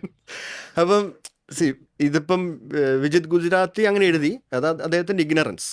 അപ്പം അതിനകത്തൊരു ആയുർവേദ സ്പെഷ്യലിസ്റ്റ് ഉണ്ട്, ഒരു ഹോമിയോപ്പതി കാര്യമുണ്ട്, അത് പുള്ളിയുടെ വൈഫ് തന്നെയാണ്, MD ഹോമിയോപ്പതിയാണ് ബൈ ദ വേ. പിന്നെ ഒരു കോസ്മെറ്റോളജിസ്റ്റ് ഉണ്ട്, ഫിസിയോതെറാപ്പിസ്റ്റ് ഉണ്ട്. ഇവരെല്ലാം ഇന്ത്യൻ ഗവൺമെൻറ്റിൻ്റെ കൺമുമ്പിൽ ഡോക്ടേഴ്സാണ്. ലീഗലി അവർക്ക് ഡോക്ടർ ടൈറ്റിൽ യൂസ് ചെയ്യാം. പക്ഷേ പ്രാക്ടിക്കലി അവരാരും ഡോക്ടേഴ്സ് അല്ല. എന്നുവെച്ചാൽ നമ്മളിപ്പം ഇത്രയും സയൻസും എവിഡൻസും ഒക്കെ സംസാരിച്ചില്ലേ, ഈ ലെവൽ, അതായത് ഞാൻ അവരോട് പറയുകയാണ്, എൻ്റെ മുമ്പിൽ ഇതുപോലെ വന്നിരിക്കുക, എന്നിട്ട് നമുക്ക് സംസാരിക്കാം ഹെൽത്ത് കെയറിനെ പറ്റിയും മെഡിസിൻ ആൻഡ് സയൻസിനെ പറ്റിയും. ഒരൊറ്റ ആറ് വരത്തില്ല. എന്നുവെച്ചാൽ ഇവർക്കൊന്നും ഹ്യൂമൻ ബോഡിയുടെ അനാറ്റമിയോ ഫിസിയോളജിയോ ബയോകെമിസ്ട്രിയോ ഫാർമക്കോളജിയോ ഒന്നും അറിയത്തില്ല. പഠിക്കുന്നുണ്ടാവാം അവരുടെ സിലബസിൽ, പക്ഷേ അവർ പ്രാക്ടിക്കലി അതൊന്നും അല്ല ചെയ്യുന്നത്, വേറെ പല കാര്യങ്ങളാണ് ചെയ്യുന്നത്. അപ്പം ഇദ്ദേഹം ഇങ്ങനെ എഴുതിയപ്പം അന്ന് ഡോക്ടേഴ്സ് ഡേ ആണ്. ഡോക്ടേഴ്സ് ഡേ എന്ന് പറഞ്ഞാൽ നമ്മുടെ ഫിസിഷ്യൻസിൻ്റെ ഡേ ആണ്. ഇവർക്ക് വേറെ ഡേ ഉണ്ട്, ധന്വന്തരി ദിവസമൊക്കെ ഉണ്ട് ആയുർവേദക്കാർക്ക്. ആ സമയത്ത് അവരെന്താണ് ചെയ്തോട്ടെ, നമുക്ക് കുഴപ്പമൊന്നുമില്ല. പക്ഷേ ഡോക്ടേഴ്സ് ഡേ വന്നിട്ട് ഈ പരിപാടി കാണിക്കുമ്പം അത് കറക്റ്റ് ചെയ്യേണ്ടത് എൻ്റെ ഒരു എന്താ പറയുന്നത് ഡ്യൂട്ടിയാണ്. ബിക്കോസ് ഞാനൊരു ഡോക്ടർ ആയത് കാരണം ഞാൻ പറഞ്ഞു, I am very sorry, these are not doctors. അത്രേ പറഞ്ഞുള്ളൂ. ഇൻ്റർനെറ്റ് കത്തി എന്ന് മാത്രമല്ല, ഹിന്ദുവിൽ എഡിറ്റോറിയൽ വരെ വന്നു, who is A real doctor. ആൾക്കാർക്ക് ഏകദേശം മനസ്സിലായി. അപ്പം ഇപ്പം ഫിസിയോതെറപ്പിസ്റ്റിനും ഡോക്ടർ പദവി കൊടുത്തിട്ടുണ്ട് കേരള ഹൈക്കോടതി. ഞാൻ പറയുന്നത് നഴ്സുമാർക്കും കൊടുക്കണം എന്നാണ്. എന്താണെന്ന് വെച്ചാൽ ഈ ഫിസിയോതെറപ്പിസ്റ്റിനേക്കാളും 100 തവണ കൂടുതൽ, 100 ഗുണം കൂടുതൽ ഹെൽത്ത് കെയറിനെ പറ്റിയും പേഷ്യൻ്റ് കെയറിനെ പറ്റി അറിയാവുന്നത് നഴ്സുമാർക്കാണ്. എന്താണ് അവരെ ഡോക്ടർമാരാക്കാത്തത്? ഫിസിയോതെറപ്പിസ്റ്റ് എന്താ പഠിച്ചേക്കുന്നത്? മസ്കുലോ സ്കെൽറ്റൽ സിസ്റ്റം മാത്രമേ ഉള്ളൂ. അവരെങ്ങനെ ഡോക്ടറാകുന്നത്? അതുപോലെ തന്നെയാണ് ഈ പറയുന്ന ഈ ആയുഷ് വിഭാഗത്തിൽ എല്ലാവർക്കും പദവി കൊടുത്തിട്ടുണ്ട്. അതുകൊണ്ട് നമുക്ക് ലീഗലൈസ്ഡ് ഡോക്ടേഴ്സ് ഉണ്ട്, ലീഗലൈസ്ഡ് പ്രാക്ടീഷണേഴ്സ് ഉണ്ട്, പക്ഷേ പ്രാക്ടിക്കലി ഡോക്ടേഴ്സും ഉണ്ട്. ശരിക്കുള്ള ഡോക്ടർമാരൊന്നും സോഷ്യൽ മീഡിയയിൽ കയറി കോട്ടിട്ട് സ്റ്റെതസ്കോപ്പ് തൂക്കി വീഡിയോ പിടിക്കാറില്ല. അതിൻ്റെ ആവശ്യമില്ല. ഞാൻ ഒരു ഷർട്ടിട്ടാണ് വന്നേക്കുന്നത്. ഞാനൊരു ആയുർവേദ പോസ്റ്റ് ഗ്രാജുവേറ്റിനെ ഡിബേറ്റ് ചെയ്തായിരുന്നു കുറച്ച് നാൾ മുമ്പേ. അത് ഭയങ്കര വൈറലായിരുന്നു. അതിനകത്ത് ഞാനൊരു ടീഷർട്ട് വന്നിരുന്നു, ആൾ വലിയ ലാബ് കോട്ടൊക്കെ ഇട്ട് വന്ന്. ഇതാണ് whole point. Whole point is നമ്മളുടെ നാട്ടിൽ ഗവൺമെൻറ്റും നമ്മുടെ പോളിസീസൊക്കെ ഭയങ്കര കയോട്ടിക്കാണ്. ഇവിടെ ഡോക്ടർമാരുടെ ശരിക്കുള്ള എന്താ പറയുക, ശരിക്കുള്ള വാല്യൂ ഭയങ്കരമായിട്ട് നശിഞ്ഞേക്കാണ്. They have themselves devalued health care. അതാണ് ഇവിടുത്തെ ഈ വലിയ സാമ്പാർ രൂപത്തിലുള്ള ട്രീറ്റ്മെൻറ്റ്സ് നടക്കുന്നത്. ഇപ്പം ആ വിവാദങ്ങളുടെ കൂട്ടത്തിൽ അവസാനത്തെ ഒരു കുറച്ച് ലൈറ്ററായിട്ടുള്ള സാധനമാണ് ചിക്കൻ നഗറ്റ്സും ചിക്കൻ പോപ്കോണും. ഡോക്ടർ പാൽ എന്ന് പറയുന്ന വളരെ ഫേമസ് ആയിട്ടുള്ള പുറത്തെങ്ങാണ്ട് US ഒരു ഡോക്ടറായിട്ട് ഇത് വലിയൊരു ഡിബേറ്റ് നടന്നതാണ്. അതിൻ്റെ ഒരു നക്ഷൽ എന്തായിരുന്നു? അതായത് ചില ഡോക്ടർമാർ നല്ല കാര്യങ്ങൾ പറയുന്നുണ്ട്, പക്ഷേ അതിൻ്റെ ഇടയ്ക്ക് അവർ സെൻസേഷനലൈസ് ചെയ്യുന്നുണ്ട് ചില കാര്യങ്ങൾ. എന്ന് വെച്ചാൽ അത് ചെയ്യാതെ അവർക്ക് എൻഗേജ്മെൻറ്റ് കിട്ടത്തില്ല. ഇപ്പം എനിക്ക് സോഷ്യൽ മീഡിയ വർക്ക് ചെയ്തില്ലെങ്കിലും ഒരു കുഴപ്പമില്ല. എനിക്ക് എൻ്റെ നല്ല പ്രാക്ടീസും ഉണ്ട്. ഞാനിപ്പോൾ ഒരു ഓതറുമാണ്. അപ്പം അതിൻ്റെ ഭാഗമായിട്ട് I can just move on. പക്ഷേ ചില ഡോക്ടേഴ്സിന് അവർക്ക് എനിക്ക് അറിയത്തില്ല, ജോബ് സാറ്റിസ്ഫാക്ഷൻ ഇല്ലായിരിക്കാം. അപ്പോൾ അവർ കുറേ കൂടെ ഇങ്ങനെ ഈ എൻഗേജ്മെൻറ്റ് ഇതിന് വേണ്ടി സോഷ്യൽ മീഡിയയിൽ കയറുന്നാവാം. അതുപോലെ ഒരു വ്യക്തിയായിട്ടാണ് എനിക്ക് ഡോക്ടർ പളനിയപ്പൻ മാണിക്യത്തിനെ തോന്നിയത്. അദ്ദേഹം ഒരു ഗ്യാസ്ട്രോളജിസ്റ്റാണ്. ഇനീഷ്യലി അദ്ദേഹത്തിൻ്റെ കുറേ വീഡിയോസൊക്കെ നോക്കിയാൽ അദ്ദേഹം pancreatic cancer, alcohol use disorder, weight loss, അതിനെപ്പറ്റിയൊക്കെയാണ് സംസാരിച്ചു വിടുന്നത്. പിന്നീട് അങ്ങോട്ട് കുറേ ഒരു ഫിയർ മോങ്കറിങ്, ഭീതി വ്യാപാരത്തിലോട്ട് മാറി. ടു മച്ച് ദാറ്റ് ഈ പറയുന്ന തിയേറ്ററിൽ പോയിട്ട് നമുക്കൊരു ബർഗറോ ഒരു ഷേക്കോ കഴിച്ചാൽ പോയി നിങ്ങളുടെ എല്ലാം തീർന്നെന്നൊക്കെ പറയുന്നത് ഭയങ്കര ബാലിഷ്യമാണ്. ഒരു ഡോക്ടർ അങ്ങനെ പറയേണ്ടതല്ല. നിങ്ങൾക്ക് വേണമെങ്കിൽ ഒരു ദിവസം ഒരു ബർഗർ നമ്മൾ തിയേറ്റർ എല്ലാ ദിവസവും പോകുന്നില്ലല്ലോ. ഞാനൊക്കെ മാസത്തിൽ ഒരിക്കലാണ് തിയേറ്ററിൽ പോകുന്നത്. ആ സമയത്ത് ഞാൻ പോയിട്ട് തൈര് സാധു ഇതൊക്കെ കഴിക്കണം എന്നൊക്കെ പറഞ്ഞ് നടക്കുന്ന കാര്യമില്ല. ഒരു ഫ്രഞ്ച് ഫ്രൈസ് ഒരു ബർഗർ കഴിക്കുന്ന ഒരു കുഴപ്പമില്ല. People can enjoy some amount, അതായത് ഒരു ലിമിറ്റ് വെച്ചിട്ട് പ്രോസസ് ഫുഡ്സ് കഴിക്കുന്നതിന് ഒരു കുഴപ്പമില്ല. It is okay. എന്നുവെച്ചാൽ ഇതിനകത്തൊക്കെ റെക്കമെൻഡേഷൻസ് ഉണ്ട്. ഏത് ഗൈഡ് ലൈനിലാണ് എഴുതിയേക്കുന്നത് avoid ultra process foods or process foods? ഒരു ഗൈഡ് ലൈൻ എഴുതിയിട്ടില്ല. അവരെപ്പോഴും എഴുതിയിരിക്കുന്നത് എന്താ? ലിമിറ്റ് പ്രോസസ്ഡ് ഫുഡ്സ് എഴുതിയേക്കുന്നത്. ഇപ്പോൾ റെഡ് മീറ്റ് ആണെങ്കിൽ കൂടെ തന്നെ ലിമിറ്റ് പ്രോസസ്ഡ് മീറ്റ് എഴുതിയേക്കുന്നത്. പക്ഷേ ഫ്രഷ് ആയിട്ടുള്ള അൺപ്രോസസ്ഡ് മീറ്റ്സ് നമ്മുടെ ഗൈഡ് ലൈൻസിൽ 180 to 200 grams per week അലൗഡാണ്. എന്നിട്ടാണ് നമ്മളിവിടെ റെഡ് മീറ്റ് എന്ന് പറഞ്ഞ ആൾക്കാരെ അങ്ങോട്ടും ഇങ്ങോട്ടൊക്കെ തെറി പറഞ്ഞുകൊണ്ടിരിക്കുന്നത്. ഭയങ്കര മോറൽ പോലീസിങ് ഒക്കെ നടക്കുന്നത്. ഗവൺമെൻറ്റിൻ്റെ ഗൈഡ് ലൈൻസിലുണ്ട് ഇത്ര റെഡ് മീറ്റ് ആൾക്കാർ കഴിക്കാമെന്ന്. പക്ഷേ റെഡ് മീറ്റ് കഴിച്ചാൽ ഈ പറഞ്ഞ റഷസ് അതുപോലത്തെ അസുഖങ്ങൾ, ഇപ്പം ഈ പറഞ്ഞ സ്റ്റൂള് പാസ് ചെയ്യുന്നതുമായിട്ട് ബന്ധപ്പെട്ട അസുഖങ്ങൾ വരാൻ സാധ്യത കൂടുതലാണെന്നൊരു ഹോൾ ഐഡിയ എന്ന് പറയുന്നത് നമ്മൾ റെഡ് മീറ്റ് കഴിക്കുന്നതിൻ്റെ കൂടെ അതാണ് ഞാൻ നേരത്തെ പറഞ്ഞില്ല, എല്ലാത്തിലും പ്രോട്ടീൻസും നമുക്ക് വേണ്ട ഫൈബറും നമുക്ക് വേണ്ട ഹെൽത്തി ഫാറ്റ്സും വേണം. നമ്മളൊരു സ്റ്റേക്ക് കഴിക്കുന്നു, അതിൻ്റെ കൂടെ നല്ലൊരു സാലഡ് കഴിക്കുന്നു, ഇറ്റ്സ് ഡൺ ഡീൽ. ഒരു ഫ്രൂട്ട് പോർഷൻ കഴിക്കുന്നു, ഒരു കുഴപ്പമില്ല. നമ്മൾ എല്ലാ ദിവസവും സ്റ്റേക്ക് കഴിക്കുന്നില്ല, നമ്മൾ എല്ലാ ദിവസവും ബീഫും പൊറോട്ടയും കഴിക്കുന്നില്ല. ആഴ്ചയിൽ ഒരിക്കലും ഒരു ബീഫും പൊറോട്ടയും കഴിക്കാൻ എന്താ കുഴപ്പം? ഈ പൊറോട്ട ബീഫിന് ഭയങ്കര പ്രശ്നമാണ്. പക്ഷേ നാനും റോഗൻ ഗോഷിനൊന്നും ഒരു കുഴപ്പമില്ല. രണ്ട് സെയിം സാധനമല്ലേ? രണ്ടും റെഡ് മീറ്റുമാണ്, രണ്ടും മൈദയാണ്. ഇതെല്ലാം ഒരു തരത്തിലുള്ള ഒരു കമ്മ്യൂണലിസം ഇൻ ഫുഡ് പൊളിറ്റിക്സ് എന്നാണ് ഞാൻ പറയുന്നത്. ഡോക്ടറുടെ ഹോമിയോപ്പതി വിരോധം വളരെ ഫേമസ് ആണ്. എന്താണ് എൻ്റെ റൂട്ട്? ഹോമിയോപ്പതി എന്ന് പറയുന്നത് എനിക്ക് ഭയങ്കര രസകരമായിട്ട് തോന്നുന്നൊരു സാധനമാണ് ഹോമിയോപ്പതി. എന്ന് വെച്ചാൽ അത് നമ്മുടെ ഹിസ്റ്ററി ഓഫ് മെഡിസിനിൽ വലിയൊരു ഭാഗമായിരുന്നേ ഈ ഹോമിയോപ്പതിയുടെ ഡെവലപ്മെൻറ്റ്. ഹിസ്റ്ററി ഓഫ് മെഡിസിൻ ഇപ്പം അതിന് യൂസ് ഇല്ല. ഇപ്പം പണ്ടത്തെ കാലത്ത്, അതായത് ഒരു ലേറ്റ് 1700s 1800s അലോപ്പതി ആയിരുന്നു അന്നത്തെ പ്രാക്ടീസ്. അലോപ്പതി എന്ന് പറയുന്നത് എഗെയിൻസ്റ്റ്, അതായത് ഒരു പേഷ്യൻറ്റിന് പനി വന്നാൽ എന്താ നമ്മൾ ചെയ്യേണ്ടത്? പനി കുറയ്ക്കാൻ അന്ന് പാരസമോളൊന്നും ഇല്ലല്ലോ. പനി കുറയ്ക്കാൻ അവരെന്ത് ചെയ്യും? ഛർദ്ദിപ്പിക്കും, അല്ലെ രക്തം എടുത്ത് കളയും, ബ്ലഡ് ലെറ്റിങ്. തലവേദനയുള്ളവരുടെ തലക്കിട്ട് ചുറ്റിയിട്ട് അടിക്കും. ഇങ്ങനത്തെ പരിപാടിയൊക്കെ ആയിരുന്നു. അല്ല തലയിൽ ഓട്ടയിടും, ട്രപ്പനിങ് എന്ന് പറയും. അതൊക്കെയായിരുന്നു അന്നത്തെ ചികിത്സ. ഭയങ്കര ബ്രൂട്ടൽ ചികിത്സകളായിരുന്നു. പേഷ്യൻസിന് ടോർച്ചറിങ് ആയിരുന്നു. പക്ഷേ വേറെ ഒന്നും നമുക്കറിയില്ല. എന്ന് വെച്ചാൽ അന്നത്തെ ചിന്ത ബാഡ് എനർജി, ഡീമൺസ്, രാക്ഷസന്മാരൊക്കെ ദേഹത്ത് പിടിച്ചിട്ടാണ് ഈ പ്രശ്നമൊക്കെ വരുന്നത് എന്നൊക്കെ പറഞ്ഞിട്ടുള്ള എൻ്റെ ചിന്ത ആയതാറിനാണ് ഈ ഛർദ്ദിപ്പിക്കലും ഈ വയറ്റിളക്കലും ഒക്കെ അന്ന് ചെയ്തുകൊണ്ടിരുന്നത്. അതിനെയാണ് അല്ലോപ്പതി എന്ന് ഈ ഹോമിയോപ്പതി കണ്ടുപിടിച്ച മഹാൻ പേരിട്ടു, അല്ലോപ്പതി. അതിൻ്റെ ഹോമിയോപ്പതി എന്നുള്ള പേരിട്ടു. ഹോമിയോപ്പതി എന്ന് പറഞ്ഞാൽ ജെൻറ്റിൽ ഹീലിംഗ്. പക്ഷെ അത് റെക്ലെസ് ഫ്രോഡാണ്, ജെൻറ്റിൽ ഹീലിംഗ് അല്ല. അപ്പോൾ homeopathy is something gentler to allopathy of that time. അപ്പോൾ അല്ലോപ്പതി എന്ന് പറയുന്നത് മോഡേൺ മെഡിസിൻ അല്ല, നമ്മൾ പറയുന്നത് സയൻസ് ബേസ്ഡ് മെഡിസിനാണ്, ഡിഫറെൻറ്റ് ഫ്രം അല്ലോപ്പതിയാണ്. അപ്പോൾ ആ ഒരു സമയത്ത് ഈ ഹോമിയോപ്പതി വന്നതോടെയാണ് അല്ലോപ്പതി ക്രിയേറ്റഡ് ആയത്. പക്ഷേ ഇപ്പോഴും അല്ലോപ്പതി പ്രാക്ടീസ് ചെയ്യുന്നുണ്ട്. ആരാണ് ഇപ്പോഴും പേഷ്യൻസിനെ ഛർദ്ദിപ്പിക്കുന്നത്, വയറ്റിളക്കുന്നത്? അതാ അല്ലോപ്പതി. പഞ്ചകർമ്മ എന്ന് പറയുന്നത് പണ്ടത്തെ അല്ലോപ്പതി പ്രാക്ടീസാണ്. അതാണ് ഇപ്പോഴും ശരിക്കും നടന്നുകൊണ്ടിരിക്കുന്നത്. നമ്മുടെ ഇന്ന് സയൻസ് ബേസ്ഡ് മെഡിസിനാണ്. അതിനകത്ത് ഇങ്ങനത്തെ ബ്രൂട്ടലിസ്റ്റിക് ട്രീറ്റ്മെൻറ്റ്സ് ഒന്നും ഇപ്പോഴും ഇല്ല. പിന്നെ ഹോമിയോപ്പതിയുടെ ഒരു പ്രത്യേകത എന്ന് പറയുന്നത് ഇവർക്ക് ഭയങ്കര ക്ലെയിംസ് ആണ്. അതായത് ഒന്ന് ഹോമിയോപ്പതിയിൽ ക്ലാസിക്കൽ ഹോമിയോപ്പതി ഉണ്ട്, 3 തരത്തിലുള്ള ക്ലാസിക്കൽ ഹോമിയോപ്പതി ഉണ്ട്. അവിടെ നമ്മൾ ഭയങ്കര ഡൈല്യൂട്ട് ചെയ്ത് പൊട്ടൻറ്റൈസേഷൻ എന്ന് പറയും. ഇവർ ഇങ്ങനെ കയ്യിലൊക്കെ ഇട്ട് അടിച്ച് അതിൻ്റെ വൈറ്റൽ എനർജി അതിനകത്ത് കൂട്ടി അതിന് ഇഫക്റ്റീവ് ആക്കുമെന്ന് പറയുന്നത്. അതിൻ്റെ സാധനമൊന്നുമില്ല, പക്ഷേ ഇങ്ങനെ ഓരോ സാധനം ചെയ്യുമ്പോൾ അതിനകത്ത് എനർജി വന്നിട്ട് ആ എനർജിയാണ് നമ്മുടെ വൈറ്റൽ ഫോഴ്സിനെ ബാലൻസ് ചെയ്യുന്നത്. ശരിക്കും ഒന്ന് ആലോചിച്ച് നോക്കി, ഇത് കോമൺ സെൻസ് മതി, ടോട്ടൽ നോൺസെൻസ് ആണെന്ന് മനസ്സിലാക്കാൻ. ഇതുപോലെ ആൾക്കാർ ചെയ്യുന്നില്ല. ഇപ്പോഴും പിള്ളേർക്ക് ഹോമിയോപ്പതി മേടിച്ച് കൊടുക്കുകയാണ് ഇവിടുത്തെ പേരൻസൊക്കെ. അപ്പം ഇത് basically classical homeopathy, ultra diluted formulations. രണ്ടാമത്തത് ഇവരുടെ തന്നെ കുറച്ച് പ്രൊപ്പറേറ്ററി ഫോർമുലേഷൻസ് ഉണ്ട്. അത് ശരിക്കും ഹോമിയോപ്പതി അല്ല. ഇപ്പം നമ്മൾ ഹോമിയോപ്പതിക്ക് കഫ് സിറപ്പ് ഉണ്ട്, ഹോമിയോപ്പതിക് കഫ് സിറപ്പ്. അതിൻ്റെ ബാക്കിലൊന്ന് വായിച്ചു വയ്ക്കുക. അതിൻ്റെ ഇൻഗ്രീഡിയൻറ്റ് ഭയങ്കര രസമാണ്. എന്താ പറയുക, പാറ്റേനെ നന്നായിട്ട് ആൽക്കഹോളൊക്കെ ഇട്ട് ചതച്ചരച്ച് അതിൻ്റെ സത്തെടുത്തിട്ട് അതിനെ ആൽക്കഹോളിൽ പിന്നെ ഡൈല്യൂട്ട് ചെയ്തിട്ട് സിറപ്പായിട്ട് കൊടുക്കുന്നതാണ്. എന്ന് വെച്ചാൽ പണ്ട് കാൽക്കട്ടയിൽ വെച്ച് ഏതോ ഒരു ഹോമിയോപ്പതിക്കാരൻ ചായ കുടിച്ച സമയത്ത് പാറ്റ വീണു. ആൾക്ക് ആസ്മ ഉണ്ടായിരുന്നു. ആ ചായ കുടിച്ചപ്പോഴത്തേക്ക് കുറച്ച് നാൾ കഴിയുമ്പോഴത്തേക്ക് അയാളുടെ ആസ്മ പോയി എന്നാണ് കഥ. അപ്പം ലൈക്ക് ക്യൂവേഴ്സ് ലൈക്ക്, ഹോമിയോപ്പതിയിലെ പ്രിൻസിപ്പിളാണ് സിമിലേഴ്സ് ക്യൂറിൻഡർ, ലൈക്ക് ക്യൂവേഴ്സ് ലൈക്ക്. അപ്പോൾ പാറ്റ കഴിച്ചപ്പം ആസ്മ പോയി. അപ്പോൾ പാറ്റ ആസ്മ ഉണ്ടാക്കുന്ന സാധനമാണ് എൻ്റെ ഈ എക്സോസ്കെലറ്റനൊക്കെ, ഇൻസെക്ട് പാർട്സ്. അപ്പോൾ പാറ്റേനെ നേർപ്പിച്ച് കൊടുക്കുകയാണ് ഇമാർ ആസ്മയ്ക്ക്. അപ്പോൾ ഇങ്ങനത്തെ മണ്ടത്തരങ്ങളൊക്കെയാണ്. അപ്പോൾ അതാണ് പ്രൊപ്പറേറ്ററി, അങ്ങനത്തെ സിറപ്സ് കിട്ടും. അത് ക്ലാസിക്കൽ ഹോമിയോപ്പതി വരുന്നില്ല. പിന്നെയുള്ളത് മദർ ടിഞ്ചറാണ്, അതായത് അതിൻ്റെ ഒറിജിനൽ സത്ത് ഈ ആൽക്കഹോളിനകത്തൊക്കെ വെച്ചിട്ടുള്ളത്. ഇപ്പം ഹോമിയോപ്പത്തിക്കാർക്ക് തന്നെ അറിയാം ഈ നേർപ്പിച്ച് ഒന്നും ഇല്ലാത്ത സാധനം കൊടുത്ത സാധനം വർക്കൗട്ട് ആകത്തില്ലെന്ന്. വർക്കൗട്ട് ആവുന്നത് ഇത് കൊടുക്കാതെ വർക്കൗട്ട് ആവുന്ന അസുഖങ്ങളാണ്. അതായത് സാധാരണ പനി, ജലദോഷം, അലർജിയൊക്കെ ഒരു സമയം അങ്ങ് പോയിക്കോളും. അപ്പോൾ അങ്ങനെയുള്ള സമയത്ത് ഇമാതിരി മദർ ടിഞ്ചർ കൊടുക്കും പേഷ്യൻസിന്, തുള്ളി മരുന്ന്. അത് കൊടുത്തിട്ടാണ് ഈ കരളൊക്കെ അടിച്ചിട്ട് കുറേ എണ്ണം വരുന്നത്. എൻ്റെ ഒരു patient was in fact addicted to homeopathy. എന്ന് വെച്ചാൽ 80 to 90% ആൽക്കഹോളാണ്. പുള്ളി നോക്കുമ്പോൾ ചിലവ് കുറവല്ലേ, ഇതിന് 30 ml എന്ന് പറയുന്നത് 90% ഉണ്ട്. പുള്ളി നേരെ ഒരു ഫുൾ ഇതിനകത്ത് ഒരു ഈ നമ്മുടെ സ്പ്രൈറ്റിനകത്ത് അത് മിക്സ് ചെയ്തിട്ട് രാവിലെ പോലെ അത് അടിച്ചുകൊണ്ടിരിക്കും. നല്ല ആൽക്കഹോളിക് ഹെപ്പറ്റൈറ്റിസ് ആണ് എടുത്തു വന്നു. പക്ഷേ ആൾ മദ്യം കഴിച്ചിട്ടില്ല, മരുന്നേ കഴിച്ചിട്ടുള്ളൂ. ലിവർ ഡോക്ക് ഏറ്റവും ഫേമസ് ആയിട്ടുള്ളത് മദ്യത്തിനെതിരായിട്ടുള്ള സ്റ്റാൻഡിൻ്റെ പുറത്താണ്. ഒരുപാട് ഗാസ്ട്രോൻട്രോളജിസ്റ്റുകളെ ഞാൻ കണ്ടിട്ടുണ്ട്. മദ്യം നിങ്ങൾ വിചാരിക്കുന്ന അങ്ങനെ അപകടകാരിയല്ല.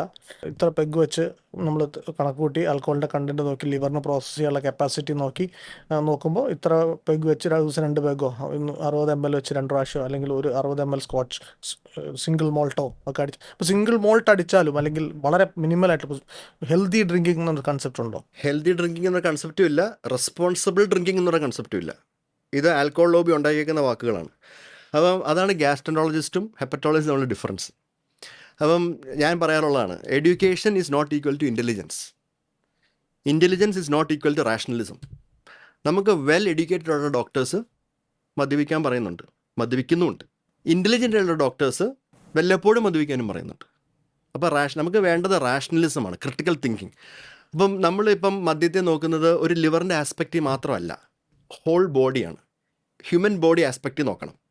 അപ്പോൾ എന്തുകൊണ്ട് നമ്മൾ പറയുന്നു, എന്തുകൊണ്ട് ഞാനൊരു മദ്യവിരോധി എന്ന് പറയുന്നില്ല. ആസ് എ ഡോക്ടർ ഞാൻ അഡ്വൈസ് ചെയ്യുന്നത് ഡോണ്ട് ടേക്ക് ആൽക്കഹോൾ എന്നാണ്. അല്ലാതെ മദ്യപിക്കുന്നവരെ എനിക്ക് അമർഷം, ഞാൻ ഏറ്റവും കൂടുതൽ ട്രീറ്റ് ചെയ്യുന്നവരെ തന്നെയാണ്.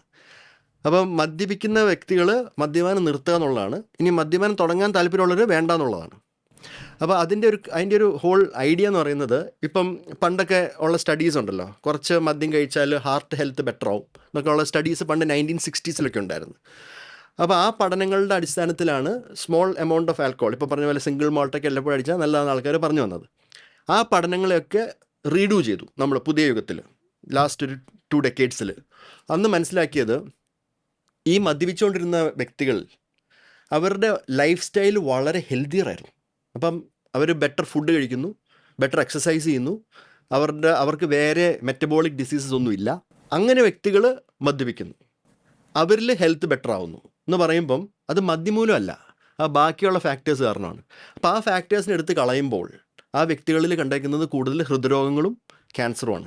അപ്പം ലാർജ് പൂൾഡ് ഡാറ്റ ഉണ്ട് നമുക്ക്, ലാർജ് സ്കെയിൽ റാൻഡമൈസ് ട്രയൽസും ലാർജ് സ്കെയിൽ ഒബ്സർവേഷണൽ ട്രയൽസും ലാർജ് സ്കെയിൽ നമ്മൾ ഈ അംബ്രല റിവ്യൂസ് എന്ന് പറയും, വലിയ വലിയ ട്രയൽസിൻ്റെയൊക്കെ ബിഗർ റിവ്യൂസ്, അതിലൊക്കെ പറയുന്നതും ഇപ്പോൾ റീസെൻ്റായിട്ട് ഇറങ്ങിയിട്ടുണ്ട്. അതിനകത്ത് പറയുന്നത് there is no safe level of alcohol that benefits human health. എന്നുവെച്ചാൽ ആൽക്കഹോളിനൊരു സേഫ് ഡോസ് ഇല്ല. പാഷാണത്തിന് സേഫ് ഡോസ് ഉണ്ടോ? ഇല്ല. അതുപോലെ തന്നെ ആൽക്കഹോളിന് സേഫ് ഡോസ് ഇല്ല. എന്താണെന്ന് വെച്ചാൽ ആൽക്കഹോൾ ഒരു ക്ലാസ് 1 കാർസിനോജനാണ്. നമുക്കിവിടെ ലിവറല്ല ഇഷ്യൂ, ക്യാൻസറാണ്. 7 തരത്തിലുള്ള ക്യാൻസേഴ്സായിട്ട് ഡയറക്റ്റ് ലിങ്കുള്ള സാധനമാണ് ആൽക്കഹോൾ. ആൽക്കഹോൾ കുടിക്കുമ്പം നമ്മുടെ ബോഡി അതിനെ സ്വീകരിക്കുകയല്ല, അതിനെ ചവിട്ടി പുറത്താക്കാനാണ് നോക്കുന്നത്. അതിൻ്റെ മെയിൻ കമ്പോണൻറ്റ് ലിവറാണ്. ആൽക്കഹോൾ ലിവറിൽ വരുമ്പോഴത്തേക്ക് അതിന് സ്പ്ലിറ്റ് ചെയ്ത് അസറ്റാൽഡിഹൈഡ് എന്ന് പറഞ്ഞൊരു സാധനം ആവും. ഈ അസറ്റാൽഡിഹൈഡാണ് ക്യാൻസർ കോസിങ്. അത് DNA ഡാമേജ് ചെയ്യും. അപ്പോൾ എത്രയും പെട്ടെന്ന് ഈ അസറ്റാൽഡിഹൈഡിനെ വെട്ടിക്കീറി അതിനെ അസറ്റിക് ആസിഡ് വാട്ടർ ആക്കിയിട്ടാണ് പുറത്താക്കുന്നത്. അപ്പോൾ നമ്മൾ കുടിച്ചുകൊണ്ടിരിക്കുമ്പം ഈ അസറ്റാൽഡിഹൈഡ് കൂടിക്കൊണ്ടിരിക്കുകയാണ്. അപ്പോൾ ഒരു സമയമാകുമ്പോൾ നമ്മുടെ ബോഡി ഓവർവെൽഡ് ആവും, ബോഡിക്ക് അതിനെ വർക്കൗട്ട് ചെയ്യാൻ പറ്റാത്തൊരവസ്ഥ വരും. അപ്പോഴാണ് ഈ ക്യാൻസേഴ്സും ലിവർ ഡിസീസും ഹാർട്ട് ഡിസീസും ഒക്കെ വരുന്നത്. അപ്പോൾ ഇപ്പോഴത്തെ പഠനം ലിവറിനെ മാത്രമല്ല നോക്കുന്നത്, മെയിനായിട്ട് നോക്കുന്നത് ക്യാൻസറിനെയാണ്. അപ്പം any amount of drinking can increase risk of cancer. Plus വേറൊരു അവയവം ഇതിനകത്ത് ഭയങ്കര ഇമ്പാക്റ്റഡ് ആണ്, ആൾക്കാർ അതിനെപ്പറ്റി ആലോചിക്കത്തില്ല, brain. Single drink, first drink ചെയ്യുന്ന ബ്രെയിനിൻ്റെ വോളിയം കുറയും.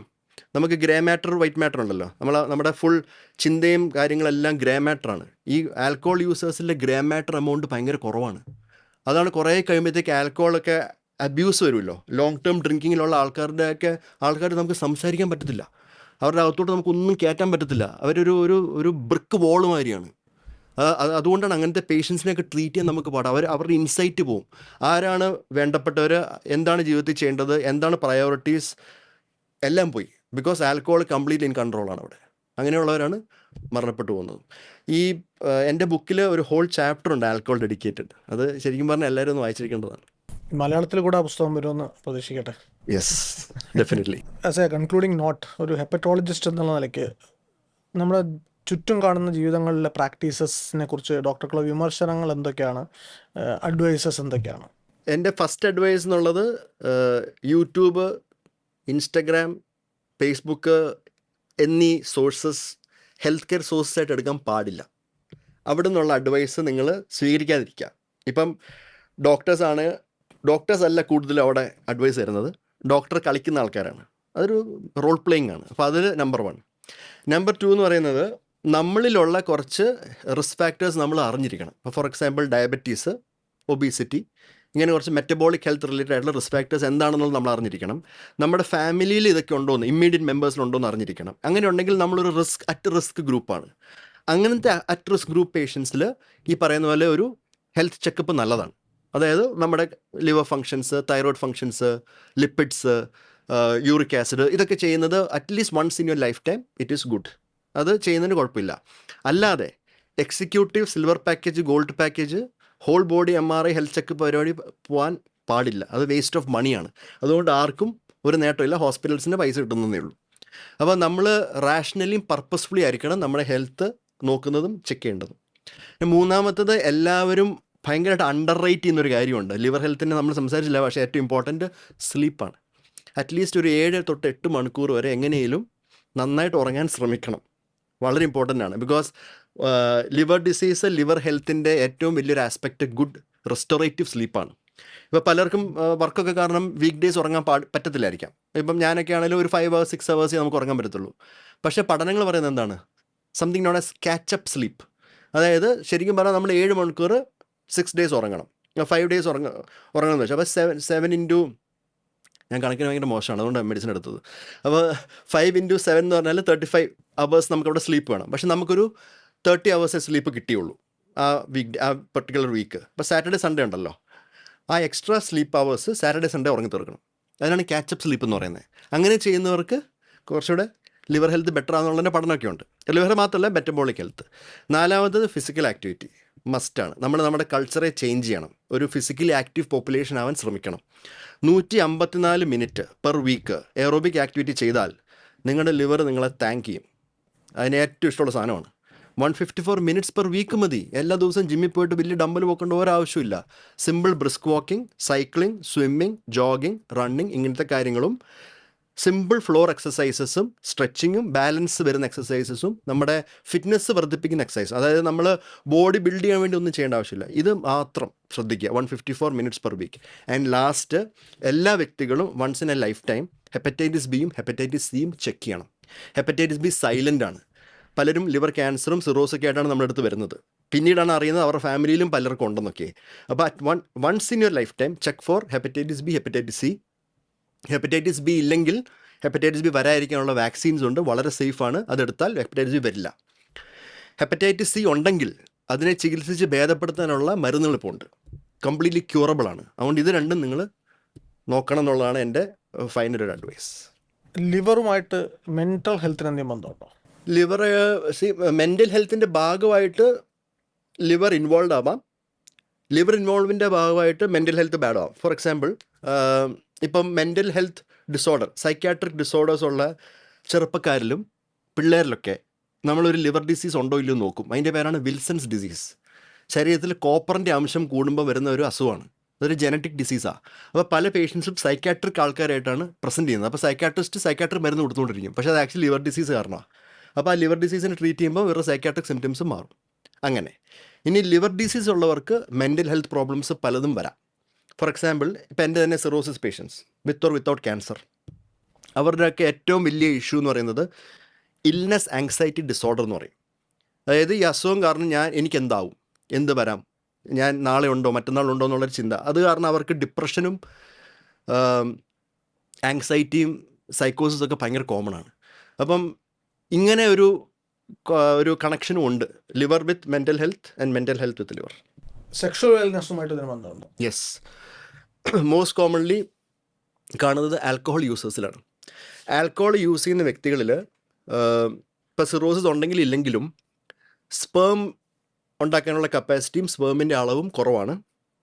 ഇറക്റ്റൈൽ ഡിസ്ഫങ്ഷൻ, അതായത് സെക്ഷുവൽ ആക്ടിവിറ്റി തുടങ്ങാനുള്ളതിൻ്റെ ആ ഒരു പർട്ടിക്കുലർ കാരണവും ഭയങ്കരമായിട്ട് ലോ ആവും. സിറോസിസ് ആയിക്കഴിഞ്ഞാൽ ഇവർക്ക് വളരെ പുവർ സെക്ഷുവൽ ഹെൽത്താണ്. അതായത് ഇവരുടെ ലിബിഡോ, അതായത് നമുക്ക് ഈ സെക്ഷുവൽ ആക്ടിവിറ്റിയിൽ ഏർപ്പെടാനുള്ളതിൻ്റെ ചിന്ത കംപ്ലീറ്റ്ലി ഇല്ലാതെയാവുന്നു. അത് പാർട്ട്ണർ പ്രോബ്ലംസ് ഉണ്ടാക്കുന്നു. അതായത് ഇപ്പം എനിക്ക് പല യങ് ആൽക്കഹോൾ ഡിസീസ് പേഷ്യൻസ് ഞാൻ ട്രീറ്റ് ചെയ്യുന്നുണ്ട്. 20 വയസ്സ് 24 വയസ്സ്. 2 ദിവസം മുമ്പ് എൻ്റെ ICUയിൽ മരിച്ച വ്യക്തിക്ക് 24 വയസ്സായിരുന്നു. ആൽക്കഹോൾ ഹെപ്പറ്റൈറ്റിസ് ഒന്ന് മരിച്ചതാണ്. അദ്ദേഹത്തിന് യങ് വൈഫായിരുന്നു. അവരുടെ മെയിൻ കൺസേൺ എന്ന് പറയുന്നത് ഹീ ഈസ് നോട്ട് ഇൻട്രസ്റ്റഡ്. അപ്പോൾ ഞാൻ ഇദ്ദേഹത്തിൻ്റെ അടുത്ത് കൗൺസിൽ ചെയ്യുമ്പോഴത്തേക്ക് ആൾക്ക് ഇൻട്രസ്റ്റ് ഉണ്ട്, പക്ഷേ ആൾക്ക് എറക്ടൈൽ ഡിസ്ഫങ്ഷനും അങ്ങനത്തെ പല പല ഇഷ്യൂസുമാണ്, പെർഫോമൻസ് ആങ്സൈറ്റിയൊക്കെയാണ്. എല്ലാത്തിനും കാരണം ആൽക്കഹോളാണ്. അപ്പോൾ ആൽക്കഹോൾ ഉള്ളവർക്ക് ഇത് കൂടും. പക്ഷേ അതല്ലാതെ സിറോസിസ് ഉള്ളവർക്ക്, എസ്പെഷ്യലി ഡയബറ്റീസ് ഒക്കെ ഉള്ളവരിലും ഈ പറഞ്ഞ പോലെ സെക്ഷൽ ഹെൽത്ത് വളരെ പൂറായിരിക്കും. ഇപ്പോൾ ഭീമൻ്റെ വഴി എന്ന സിനിമയുടെ അകത്ത് ഒരു ക്ലാസിക് സീനുണ്ട്. അതിനകത്ത് ഒരു മദ്യപിച്ചിട്ടൊക്കെ നിൽക്കുന്ന സമയമാണെന്ന് തോന്നുന്നു. അപ്പോൾ ചോദിക്കും which is better, alcohol or sex? അപ്പോൾ പറയും sex after alcohol. What's your take on that? Like ഇത് ഈ ലിവറിനെയാണല്ലോ ബാധിക്കുന്നത്. ലിവറാണല്ലോ പിന്നീട് അങ്ങോട്ടുള്ള എനിക്ക് തോന്നുന്നു ബ്രെയിനിനെയൊക്കെ സിഗ്നൽസ്. ഈ സെക്സ് ആഫ്റ്റർ ആൽക്കോൾ എന്ന് പറയുന്നത് ഭയങ്കര ഡേഞ്ചറസ് സാധനമാണ്. ഇപ്പം നമ്മൾ ലോകത്ത് പല രീതിയിലുള്ള domestic abuse, violence and aggression towards partners, spouses ഒക്കെ കാണുന്നില്ലേ? ഇൻക്ലൂഡിങ് റേപ്പ്, നോൺ കൺസെൻഷ്വൽ ആയിട്ടുള്ള, അതായത് വൈഫ് തന്നെ ആവാം, പക്ഷെ വൈഫിൻ്റെ കൺസെൻഷ്വൽ ഇതില്ലാതെ you can't have a sexual activity. Force ചെയ്തിട്ടൊക്കെ ചെയ്യുന്നത് അണ്ടർ ആൽക്കോൾ ഇൻഫ്ലുവൻസ് ഉണ്ട്. അപ്പോൾ ഇതൊക്കെ ഇറ്റ്സ് അമൗണ്ട്സ് ടു റേപ്പ്. അപ്പോൾ ഇതൊക്കെ ശരിക്കും പറഞ്ഞാൽ ആൽക്കോളിൻ്റെ നോൺ ലിവർ റിലേറ്റഡ് കോംപ്ലിക്കേഷൻസ് ആണ്. അപ്പോൾ ആൽക്കോൾ എന്ന് പറയുന്ന ഈ സാധനം നമ്മൾ നേരത്തെ പറഞ്ഞു ലിവറിനെ ബാധിക്കും, ബ്രെയിനിനെ ബാധിക്കും, ഹാർട്ടിനെ ബാധിക്കും എന്നൊക്കെ, ക്യാൻസർ ഉണ്ടാക്കും എന്നൊക്കെ. ഇത് വേറെ ഒരു completely different aspect of how alcohol can harm ആണ്. നമ്മുടെ ട്രെയിൻ ഓഫ് തോട്ടൊക്കെ കംപ്ലീറ്റ്ലി മാറ്റും, നമ്മുടെ കോഗ്നിഷൻ, റീസണിങ് കപ്പാസിറ്റീസ് ഒക്കെ കുറയ്ക്കും. അത് വിത്ത് ദ ഫസ്റ്റ് ഡ്രിങ്ക് അത് സംഭവിക്കാം. കറക്റ്റുള്ള തിങ്കിങ് ഒക്കെ മാറും. അപ്പം ഈ പറയുന്ന ഈ സിനിമാറ്റിക് കാര്യങ്ങളൊക്കെ ഉണ്ടല്ലോ, അത് ജീവിതത്തിൽ നമ്മളൊക്കെ കണ്ടേക്കുന്നത് വേറെ ഒരു തരത്തിലാണ്. ഇപ്പോൾ എൻ്റെ ഒരു പേഷ്യൻ്റ്, ഞാനിപ്പം ഐ തിങ്ക് ഇത് ലാസ്റ്റ് ആയിട്ടൊന്ന് പറഞ്ഞ് തീർക്കാമെന്ന് തോന്നും, ഇതൊരു എന്നെ വളരെ എഫക്റ്റ് ചെയ്തൊരു കാര്യമാണ്. എൻ്റെ ഒരു പേഷ്യൻ്റ് പലതവണയായിട്ട് മദ്യപിച്ച് എൻ്റെ അടുത്ത് വരാറുണ്ടായിരുന്നു. ഓരോ സമയവും ഇദ്ദേഹത്തിന് മഞ്ഞപ്പിത്തം കൂടിയേ വരുന്നത്. അപ്പോൾ സിവിയർ ആൽക്കോൾ ഹെപ്പറ്റൈറ്റിസ്. അപ്പം നമ്മൾ ഇതുപോലെ സ്റ്റൂൾ ട്രാൻസ്പ്ലാന്റ് അല്ലാതെ കൺസർവേറ്റീവ് കെയർ കൊടുത്ത്, ലോഡോ സ്റ്റെറോയിഡ് കൊടുത്ത് ഇദ്ദേഹത്തിൻ്റെ മഞ്ഞപ്പിത്തമൊക്കെ കുറച്ച് ഓരോ തവണ പറഞ്ഞു വിടും. 6 മാസം കൂടുമ്പോൾ ഇദ്ദേഹം പിന്നെയും മദ്യപിച്ച് ഭയങ്കര ഹെവി ആയിട്ട് ഡ്രിങ്ക് ചെയ്തിട്ട്, അദ്ദേഹം ബിഞ്ച് ഡ്രിങ്കറാണ്. എല്ലാ ദിവസവും കുടിക്കില്ല, 2 ആഴ്ച കുടിക്കാതെ 3-ാമത്തെ ആഴ്ച ഫുൾ ഇരുന്ന് കുടിച്ചിട്ട് അങ്ങനത്തെ ഒരു ടൈപ്പാണ്. അതാണ് ബിഞ്ച് ഡ്രിങ്കിങ്. അതൊക്കെ ചെയ്ത് വരും. അപ്പോൾ ഓരോ അഡ്മിഷനും ഇദ്ദേഹത്തിന് ഏകദേശം 1.5 ലക്ഷം രൂപയാണ് ചിലവാകുന്നത്. ഇദ്ദേഹം ഇതൊക്കെ റിക്കവറായിട്ട് വീട്ടിൽ പോകും. വീട്ടിൽ പോയിട്ട് കുറച്ച് നേരം വീട്ടിൽ റെസ്റ്റ് ചെയ്യും, പിന്നെ കൂട്ടുകാരൊക്കെ ആയിട്ട് പോയിട്ട് ഭയങ്കരമായിട്ട് മദ്യപിക്കും. എന്നിട്ട് one thing he always did, വീട്ടിൽ വന്നിട്ട് മക്കളുടെ മുമ്പ് വെച്ച് അമ്മേനെ തല്ലും, വൈഫിനെ ഭയങ്കരമായിട്ട് തല്ലുമായിരുന്നു. ഭയങ്കര ഡൊമസ്റ്റിക് അബ്യൂസ് ആയിരുന്നു. ഇവർക്കൊക്കെ ഇയാളെ പേടിയാണ്. എന്നുവെച്ചാൽ ഇയാളാണ് ആൽഫ അവിടെ. അപ്പോൾ ഒരു ദിവസം ഒരു ദിവസം എൻ്റെ അടുത്ത് പിന്നെ ഇദ്ദേഹത്തെ വൈഫ് കൊണ്ടുവന്നിട്ട് പറഞ്ഞു, ഇദ്ദേഹത്തെ എന്തെങ്കിലും അഡ്മിറ്റ് ചെയ്യണമെന്ന് ഞാൻ പറഞ്ഞു. അപ്പോൾ ആൾ പറഞ്ഞു, സാർ എൻ്റെ കയ്യിൽ അത്രയും പൈസ ഇല്ല, ഞാൻ എന്ത് ചെയ്യും? ഞാൻ പറഞ്ഞു, ആൾ ഭയങ്കര സിക്കാണ്, ഇതുപോലെ പിന്നെ കുടിച്ചു വന്നത്, 4th attack of alcoholic hepatitis ആണ്, very high chance that he will die, അല്ലെങ്കിൽ ട്രാൻസ്പ്ലാന്റ് ചെയ്യണമെന്ന് പറഞ്ഞു. അപ്പോൾ തന്നെ അവർ ട്രാൻസ്പ്ലാന്റ് ചെയ്യാൻ ഞങ്ങളിൽ പൈസ ഇല്ല, ഡോണറും ഇല്ല, മക്കൾ ചെറുതാണ്, ഞാൻ മാത്രമേ ഉള്ളൂ. ആൾ തയ്യക്കടയും ഒരു പ്രൊവിഷൻ സ്റ്റോറും നടത്തുകയാണ്. അവിടെ നിന്നുള്ള പൈസ എങ്ങനെയൊക്കെയോ പിന്നെ കടം വാങ്ങിച്ചാണ് ഇദ്ദേഹത്തിന് ട്രീറ്റ്മെൻറ്റ്സ് നടത്തുന്നത്. അപ്പോൾ ഇത്തവണ അത് ചെയ്താൽ എനിക്കിനി കടം ചോദിക്കാൻ ആരുമില്ല, അപ്പോൾ എന്ത് ചെയ്യുന്നു ചോദിച്ചു. ഞാൻ പറഞ്ഞു, എന്തായാലും അഡ്മിറ്റ് ചെയ്യാൻ നമുക്ക് പ്ലാൻ ചെയ്യാമെന്ന് പറഞ്ഞു. അഡ്മിറ്റ് ചെയ്യുന്നതിന് മുമ്പ് ഈ പേഷ്യൻ്റ് അങ്ങ് പോയി കഴിഞ്ഞപ്പോഴത്തേക്ക്, ഈ വീൽ ചെയറിലങ്ങ് പോയി കഴിയുമ്പോഴത്തേക്ക് ഇവർ തിരിച്ച് എൻ്റെ മുറി കയറി വന്നിട്ട് ചോദിച്ചു, എനിക്കൊരു ഒരു പെയിൻ കില്ലർ എഴുതി തരാമെന്ന് ചോദിച്ചു. ഞാൻ പറഞ്ഞു, എനിക്ക് പേഷ്യൻറ്റിന് പെയിൻ കില്ലർ എഴുതാൻ പറ്റത്തില്ല, ലിവർ ഡിസീസ് ഉള്ളൊരു പെയിൻ കില്ലേഴ്സ് കഴിക്കാൻ പാടില്ല, ഇറ്റ്സ് ഡേഞ്ചറസ്. അപ്പോൾ എൻ്റെ അടുത്ത് പറഞ്ഞാൽ പേഷ്യൻറ്റിനല്ല, എനിക്കാണ്. ഞാൻ ചോദിച്ചു, എന്തിനാ? എന്ന് വെച്ചാൽ ഇദ്ദേഹം മദ്യപിച്ച് വീട്ടിൽ കിടന്ന് ഛർദ്ദിച്ചിട്ട് ഇയാളെ അടുത്തുള്ള അയൽക്കാരൻ്റെ ഓട്ടോയിൽ കയറ്റി ഫോഴ്സ് ചെയ്ത് കൊണ്ടുവന്നതാണ് ട്രീറ്റ്മെൻറ്റ്. അതായത് ഇയാൾ വരുന്നില്ലായിരുന്നു. ആ സമയത്ത് ഇയാളെ ഫോഴ്സ് ചെയ്ത് കയറ്റിയതിൻ്റെ ഭാഗമായിട്ട് ഇയാൾ എടുത്തിട്ട് ഇടിച്ച് ഓട്ടോയ്ക്കകത്തിരുന്നു. ഇവിടെയൊക്കെ ചതഞ്ഞിരിക്കുകയാണ്. ഒന്ന് ആലോചിച്ച് നോക്കണം, ഇവിടെയൊക്കെ ചതഞ്ഞൊക്കെ ഇരിക്കുക. അതിന് ഞാൻ അവർക്ക് മരുന്ന് എഴുതി കൊടുത്തു. എന്നിട്ട് 2-3 ദിവസം നമ്മൾ ഇദ്ദേഹത്തെ മാനേജ് ചെയ്തു. പക്ഷേ ഭയങ്കര സിക്കായിരുന്നു, it was not making it. ഏറ്റവും ദിവസം ഇവരെൻ്റെ അടുത്ത് ഒന്ന് പറഞ്ഞു, ഡോക്ടർ ഒരു കാര്യം ചെയ്യണം, എന്തായാലും നമ്മൾ ട്രാൻസ്പ്ലാന്റ് ചെയ്യുന്നില്ല, പക്ഷേ ഡോക്ടർ അന്നത്തെ പോലെ ഭയങ്കര അഗ്രസീവായിട്ടൊന്നും മാനേജ് ചെയ്ത് ഇദ്ദേഹത്തെ ബെറ്റർ ആക്കണ്ട. ഞാൻ ചോദിച്ചു, എന്താ? ബെറ്റർ ആയാൽ വീട്ടിൽ വരും, കുടിക്കും, എന്നെ പിന്നെ ഇടിക്കും, പിള്ളേരുടെ മുമ്പിൽ വെച്ച് എന്നെ തെറി പറയും, പിള്ളേർ ഇതൊക്കെ പഠിക്കുവാണ്, അവർക്കും ട്രോമാറ്റിക് ഡിസോർഡറാണ്, അതിനി വേണ്ട. അപ്പോൾ ഡോക്ടർ ഇദ്ദേഹത്തിനെ കൺസർവേറ്റീവ്ലി മാനേജ് ചെയ്താൽ മതി. എനിക്ക് എൻ്റെ അർത്ഥം മനസ്സിലായി. Conservatively manage means just give supportive care, because ആൾ എന്തായാലും മരിക്കും. ഞാൻ സപ്പോർട്ടീവ് കെയർ കൊടുത്തു. എന്നുവെച്ചാൽ അവരെനിക്ക് എഴുതി തന്നു, we need only supportive care. 2 ദിവസമുള്ള ആൾ മരിച്ചുപോയി. ഇവർ ഹാപ്പി ആയിട്ട് ബോഡിയായിട്ട് വീട്ടിൽ പോയി. അവർ ഇടയ്ക്ക് എന്നെ കാണാൻ വരും, വേറെ കാര്യങ്ങൾക്കായിട്ട് വരുമ്പോൾ ജസ്റ്റ് കയറി ഡോക്ടർ എങ്ങനെയുണ്ടെന്നൊക്കെ ഇടയ്ക്ക് ഇപ്പോഴും ചോദിക്കാൻ വരും. അവർ ഹാപ്പി. അപ്പോൾ അവർക്ക് പ്രൊവിഷൻ സ്റ്റോർ സൈസും കൂടി, നല്ല വരുമാനമുണ്ട്, പിള്ളേർ നന്നായിട്ട് പഠിക്കുന്നു. ഇന്നത്തെ കാലത്ത് ഡോക്ടർമാർക്ക് ഒരുപാട് വിരോധമുള്ള ഒരു സംഗതി എന്ന് തോന്നുന്നത്, പണ്ട് ഗൂഗിൾ മാത്രമായിരുന്നു, ഇപ്പോൾ അത് AI ആയിട്ട് മാറി. അപ്പോൾ AI ആയിട്ട് ബന്ധപ്പെട്ട് ജെമിനി ആയാലും ChatGPT ആയാലും ക്ലോഡ് ആയാലും വാട്ട് എവർ ഇറ്റ് ഈസ്. അപ്പം 2 തരത്തിലാണ് ആൾക്കാർ ഇത് ഉപയോഗിക്കുന്നത്. ഒന്ന് വെറുതെ ഗൂഗിളായിട്ട് ഉപയോഗിക്കും, വെറുതെ അന്വേഷിക്കുന്നു അതിന് അസുഖം എന്താണ്. പക്ഷേ കുറച്ച് ആൾക്കാർ വളരെ ഇൻ്റലിജൻ്റ് ആയിട്ട് അന്വേഷിക്കും. അതായത് ഞാൻ ഡോക്ടറോട് എന്ത് ചോദ്യം ചോദിക്കണം, അപ്പോൾ ഡോക്ടർ പറയുന്ന മറുപടിയുടെ അർത്ഥം എന്താണ്, പിന്നെ ഞാൻ എന്ത് ചോദ്യം ചോദിക്കും, ഇങ്ങനെ വളരെ പ്ലാൻഡ് ആയിട്ടൊക്കെ AI ഉപയോഗിച്ച് വരുന്ന ആൾക്കാരുണ്ട്. AI പറ്റി എന്താണ് അഭിപ്രായം ഈ മെഡിക്കൽ ഫീൽഡിൽ?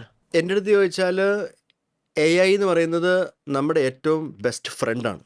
എസ്പെഷ്യലി ഒരു ഡോക്ടർ പോയിന്റ് ഓഫ് വ്യൂ ഞാൻ നോക്കുവാണല്ലേ. അപ്പോൾ പല ഡോക്ടർമാരും AI-നെ ഒരു എനിമിയായിട്ടാണ് കണക്കാക്കുന്നത്. പക്ഷെ അവരുടെ ഒരു റീസണിങ് എനിക്ക് മനസ്സിലാവുന്നുണ്ട്. ഇപ്പോൾ ഫോർ എക്സാമ്പിൾ ചില ഹെൽത്ത് കെയർ വിഭാഗത്തിലെ AI ചിലപ്പോൾ ഡോക്ടർമാരുടെ ജോലി കളയാനുള്ള ചാൻസ് ഉണ്ട്. ഫോർ എക്സാമ്പിൾ പത്തോളജി, റേഡിയോളജി, അതിനകത്തൊക്കെ AI ബേസ്ഡ് ആയിട്ടുള്ള reading as good or even better than ഡോക്ടേഴ്സായിട്ടാണ് വരുന്നത്. അപ്പോൾ നമുക്കിപ്പം റെയർ ഡിസീസസ് ഒക്കെ കണ്ടുപിടിക്കാനുള്ള യൂസ് ഇതുപോലത്തെ പത്തോളജി, റേഡിയോളജി ഒക്കെ വെച്ച് ഡോക്ടർമാർ ചിന്തിക്കാത്ത കാര്യങ്ങൾ ഈ സാധനം ചിന്തിച്ച് നമ്മുടെ അടുത്ത് പറഞ്ഞു തരും. ഡിഫറൻഷ്യൽ ഡയഗ്നോസൊക്കെ അത് മനുഷ്യന് പറ്റത്തില്ല. നമ്മുടെ ബ്രെയിൻ കപ്പാസിറ്റി ഭയങ്കര ഹൈ ആണ്, പക്ഷെ എന്നാലും നമുക്ക് ഇതിനെപ്പോലെ റീസൺ ചെയ്യാൻ പറ്റില്ല. അപ്പോൾ അങ്ങനത്തെ കാര്യത്തിൽ ചില ഡോക്ടേഴ്സിന് ഒരു വെറിയുണ്ട്, അതായത് AI മേ ഡിസ്പ്ലേസ് ദം. പക്ഷേ ഈ AI കൊണ്ട് ഇതൊക്കെ ചെയ്യിക്കാൻ ഒരാൾ വേണമല്ലോ. അപ്പോൾ ഡോക്ടേഴ്സ് AI യൂസ് ചെയ്യാൻ പഠിക്കണം. അപ്പോൾ ഡോക്ടേഴ്സ് AI യൂസ് ചെയ്യുന്നതും AI യൂസ് ചെയ്യാത്ത ഡോക്ടേഴ്സും തമ്മിലായിരിക്കും പ്രോബ്ലം വരുന്നത്, അല്ലാതെ ഡോക്ടർമാരുടെ പണിയൊന്നും പോകാൻ പോകുന്നില്ല. ഇതല്ലാതെ ഞാനൊരു റിസർച്ചറും കൂടിയാണ്. അപ്പോൾ അതിനകത്ത് എനിക്കിഷ്ടം പോലെ പേഷ്യൻ്റ് ഡാറ്റ കളക്ഷൻ, അനാലിസിസ് എല്ലാം ഉണ്ടല്ലോ. ഞാൻ പണ്ടൊക്കെ നമ്മളൊരു large data original work, research work ചെയ്തുകൊണ്ടിരുന്നത് ഡാറ്റ കളക്ഷൻ തന്നെ ഏകദേശം 2-3 മാസം, അത് അനാലിസിസ് ചെയ്യാൻ വേണ്ടി 1.5 മാസം, ഈ അനാലിസിസ് റിസൾട്ട് എല്ലാം കൊളക്ട് ചെയ്ത് എഴുതാൻ വേണ്ടി 1 മാസം, പിന്നെ ഫൈനൽ പേപ്പർ എല്ലാം കൂടെ ആയി വരാൻ വേണ്ടി 6 to 8 മാസം എടുക്കുമായിരുന്നു ഒറിജിനൽ പേപ്പർ. ഈ AI വന്നോടെ, എസ്പെഷ്യലി ക്ലോഡ്, എനിക്ക് തോന്നുന്നത് one of the best AIs out there ആണ് for health and research. Claude വന്നതോടെ ഈ 8 മാസം എന്നുള്ളത് ഇപ്പം 1 മാസമായി മാറി. നമ്മൾ ഡാറ്റ മാനുവലി കളക്ട് ചെയ്യുന്നു, കംപ്ലീറ്റ് ഈ AI വെച്ചിട്ട് നമ്മൾ അതിനെ കാറ്റഗറൈസ് ചെയ്യുന്നു, ഗ്രൂപ്പ് ചെയ്യുന്നു, നമ്മൾ ബേസിക് സ്റ്റാറ്റിസ്റ്റിക്സ് ചെയ്യുന്നു, AIയോട് ചോദിക്കുന്നു ഇത്ര മതിയോ. AI പറയുന്നില്ല, കുറച്ചുകൂടെ അഡ്വാൻസ് സ്റ്റാറ്റിസ്റ്റിക്സ് ചെയ്യണം, ഇത് ചെയ്യേ. അതിനകത്തുനിന്ന് കുറച്ചുകൂടെ ബെനിഫിറ്റ് അല്ലെ കുറച്ചുകൂടെ ഔട്ട്പുട്ട് കിട്ടും നിങ്ങളുടെ ഈ പഠനത്തിൽ നിന്ന് എന്ന് പറയുമ്പോൾ നമ്മളത് ചെയ്യുന്നു. അങ്ങനെ ഭയങ്കര ഇമ്മെൻസ്ലി ബെറ്ററായി വരികയാണ് നമ്മുടെ റിസർച്ച് ഔട്ട്പുട്ട്. അപ്പോൾ അതുകൊണ്ട് എനിക്ക് AI ഭയങ്കര ഇമ്പോർട്ടൻ്റ് ആണ്. മൂന്നാമത്തത്, എൻ്റെ അടുത്ത് പല പേഷ്യൻസ് ഞാൻ പറഞ്ഞല്ലോ ഭയങ്കര സിക്കായിട്ട് ഡയഗ്നോസ് ഇല്ലാതെ വരുന്നുണ്ട്. അങ്ങനെ വരുന്ന പല പേഷ്യൻസിൻ്റെയും റെയർ ഡിസീസ് ഡയഗ്നോസിസ് AI വെച്ചിട്ടാണ് നമ്മളിപ്പോൾ ചെയ്യുന്നത്. അതുകൊണ്ട് എനിക്ക് AI യൂസ് ചെയ്തതിൻ്റെ ഭാഗമായിട്ട് എൻ്റെ പേഷ്യൻസിൻ്റെ ലൈഫ് ഇമ്പ്രൂവ്ഡ് ആയിട്ടേ ഉള്ളൂ. ഇപ്പം നമ്മൾ പേഷ്യൻസ് AI ഇപ്പം നന്നായിട്ട് യൂസ് ചെയ്യാൻ പഠിച്ചിട്ടുണ്ടല്ലോ. അപ്പം നമ്മളൊരു 10 ഗുളിക എഴുതി കൊടുത്തെന്ന് വെച്ചോ, ഇവർ പോയിട്ട് ചോദിക്കും AIയോട് ഈ 10 ഗുളിക എനിക്ക് വേണ്ടതാണോ. അപ്പോൾ AI പറയില്ലല്ലോ, നിങ്ങൾക്ക് ഒരു ഗുളിക പോരെ, എന്തിന് ബാക്കി 9 എണ്ണം, ഡോക്ടറോടെ പെട്ടുപോയില്ലേ. അതുകൊണ്ട് ഡോക്ടർമാരുടെ ഈ വേണ്ടാത്ത കുറേ ഇതുണ്ടല്ലോ, ഈ പ്രിസ്ക്രിപ്ഷൻസൊക്കെ, അതൊക്കെ AI ഒന്നോടൊന്ന് കുറഞ്ഞിട്ടുണ്ട്. ബിക്കോസ് അത് വെച്ചിട്ട് പേഷ്യൻസ് ക്വസ്റ്റ്യൻ ചെയ്യാൻ തുടങ്ങി. അപ്പം ഞാൻ പേഷ്യൻസിന് അത്യാവശ്യമുള്ള സപ്ലിമെൻറ്റും അത്യാവശ്യമുള്ള അവരുടെ സ്റ്റേജിൻ്റെ മരുന്ന് മാത്രമേ കൊടുക്കുന്നുള്ളൂ. ഞാൻ പണ്ട് പോലെ അങ്ങനെയാണ്, പക്ഷേ വേറെ പല ഡോക്ടർമാർക്കും ആ പ്രശ്നം വന്നിട്ടുണ്ട്. അതിൻ്റെ ഭാഗമായിട്ട് ഡോക്ടർമാരൊക്കെ കുറച്ച് ഡിസ്റ്റർബ്ഡ് ആണ്. പക്ഷേ ഐ തിങ്ക് ഓവറോൾ AI എന്ന് പറയുന്ന ഒരു യുഗമാണ് ഇനി മുന്നോട്ട്. ഇനി അതിനെ നമ്മൾ ഡീൽ ചെയ്യണം, അല്ല അതിനെ നമ്മൾ എംബ്രേസ് ചെയ്യണം. ഇതായിരിക്കും അങ്ങോട്ട് നമ്മൾ ചെയ്യാൻ പോകുന്നത്. ലിവറുമായിട്ട് ബന്ധപ്പെട്ടിട്ടുള്ളതും ജനറൽ വെൽനെസ്സുമായിട്ട് ബന്ധപ്പെട്ടും ഡയറ്റുമായിട്ട് ബന്ധപ്പെട്ടുള്ള ഒരുപാട് കാര്യങ്ങൾ നമ്മൾ സംസാരിച്ചു. ഇനിയും സംസാരത്തിന് സ്കോപ്പ് ഉള്ളത് കുറേയും കൂടെ സ്പെഷ്യലൈസ്ഡ് ആയിട്ട് ഏതെങ്കിലും ഒരു സോൺ പിടിച്ച് നമുക്ക് ഇനിയും സംസാരിക്കാനുള്ള സാധ്യതകൾ നിർത്തിക്കൊണ്ട് തന്നെയാണ് നമ്മൾ തൽക്കാലത്തേക്ക് സംസാരിച്ച് പിരിയുന്നത്. ഇത്രയും നേരം സംസാരിച്ച് വളരെയധികം നന്ദി. Thank you.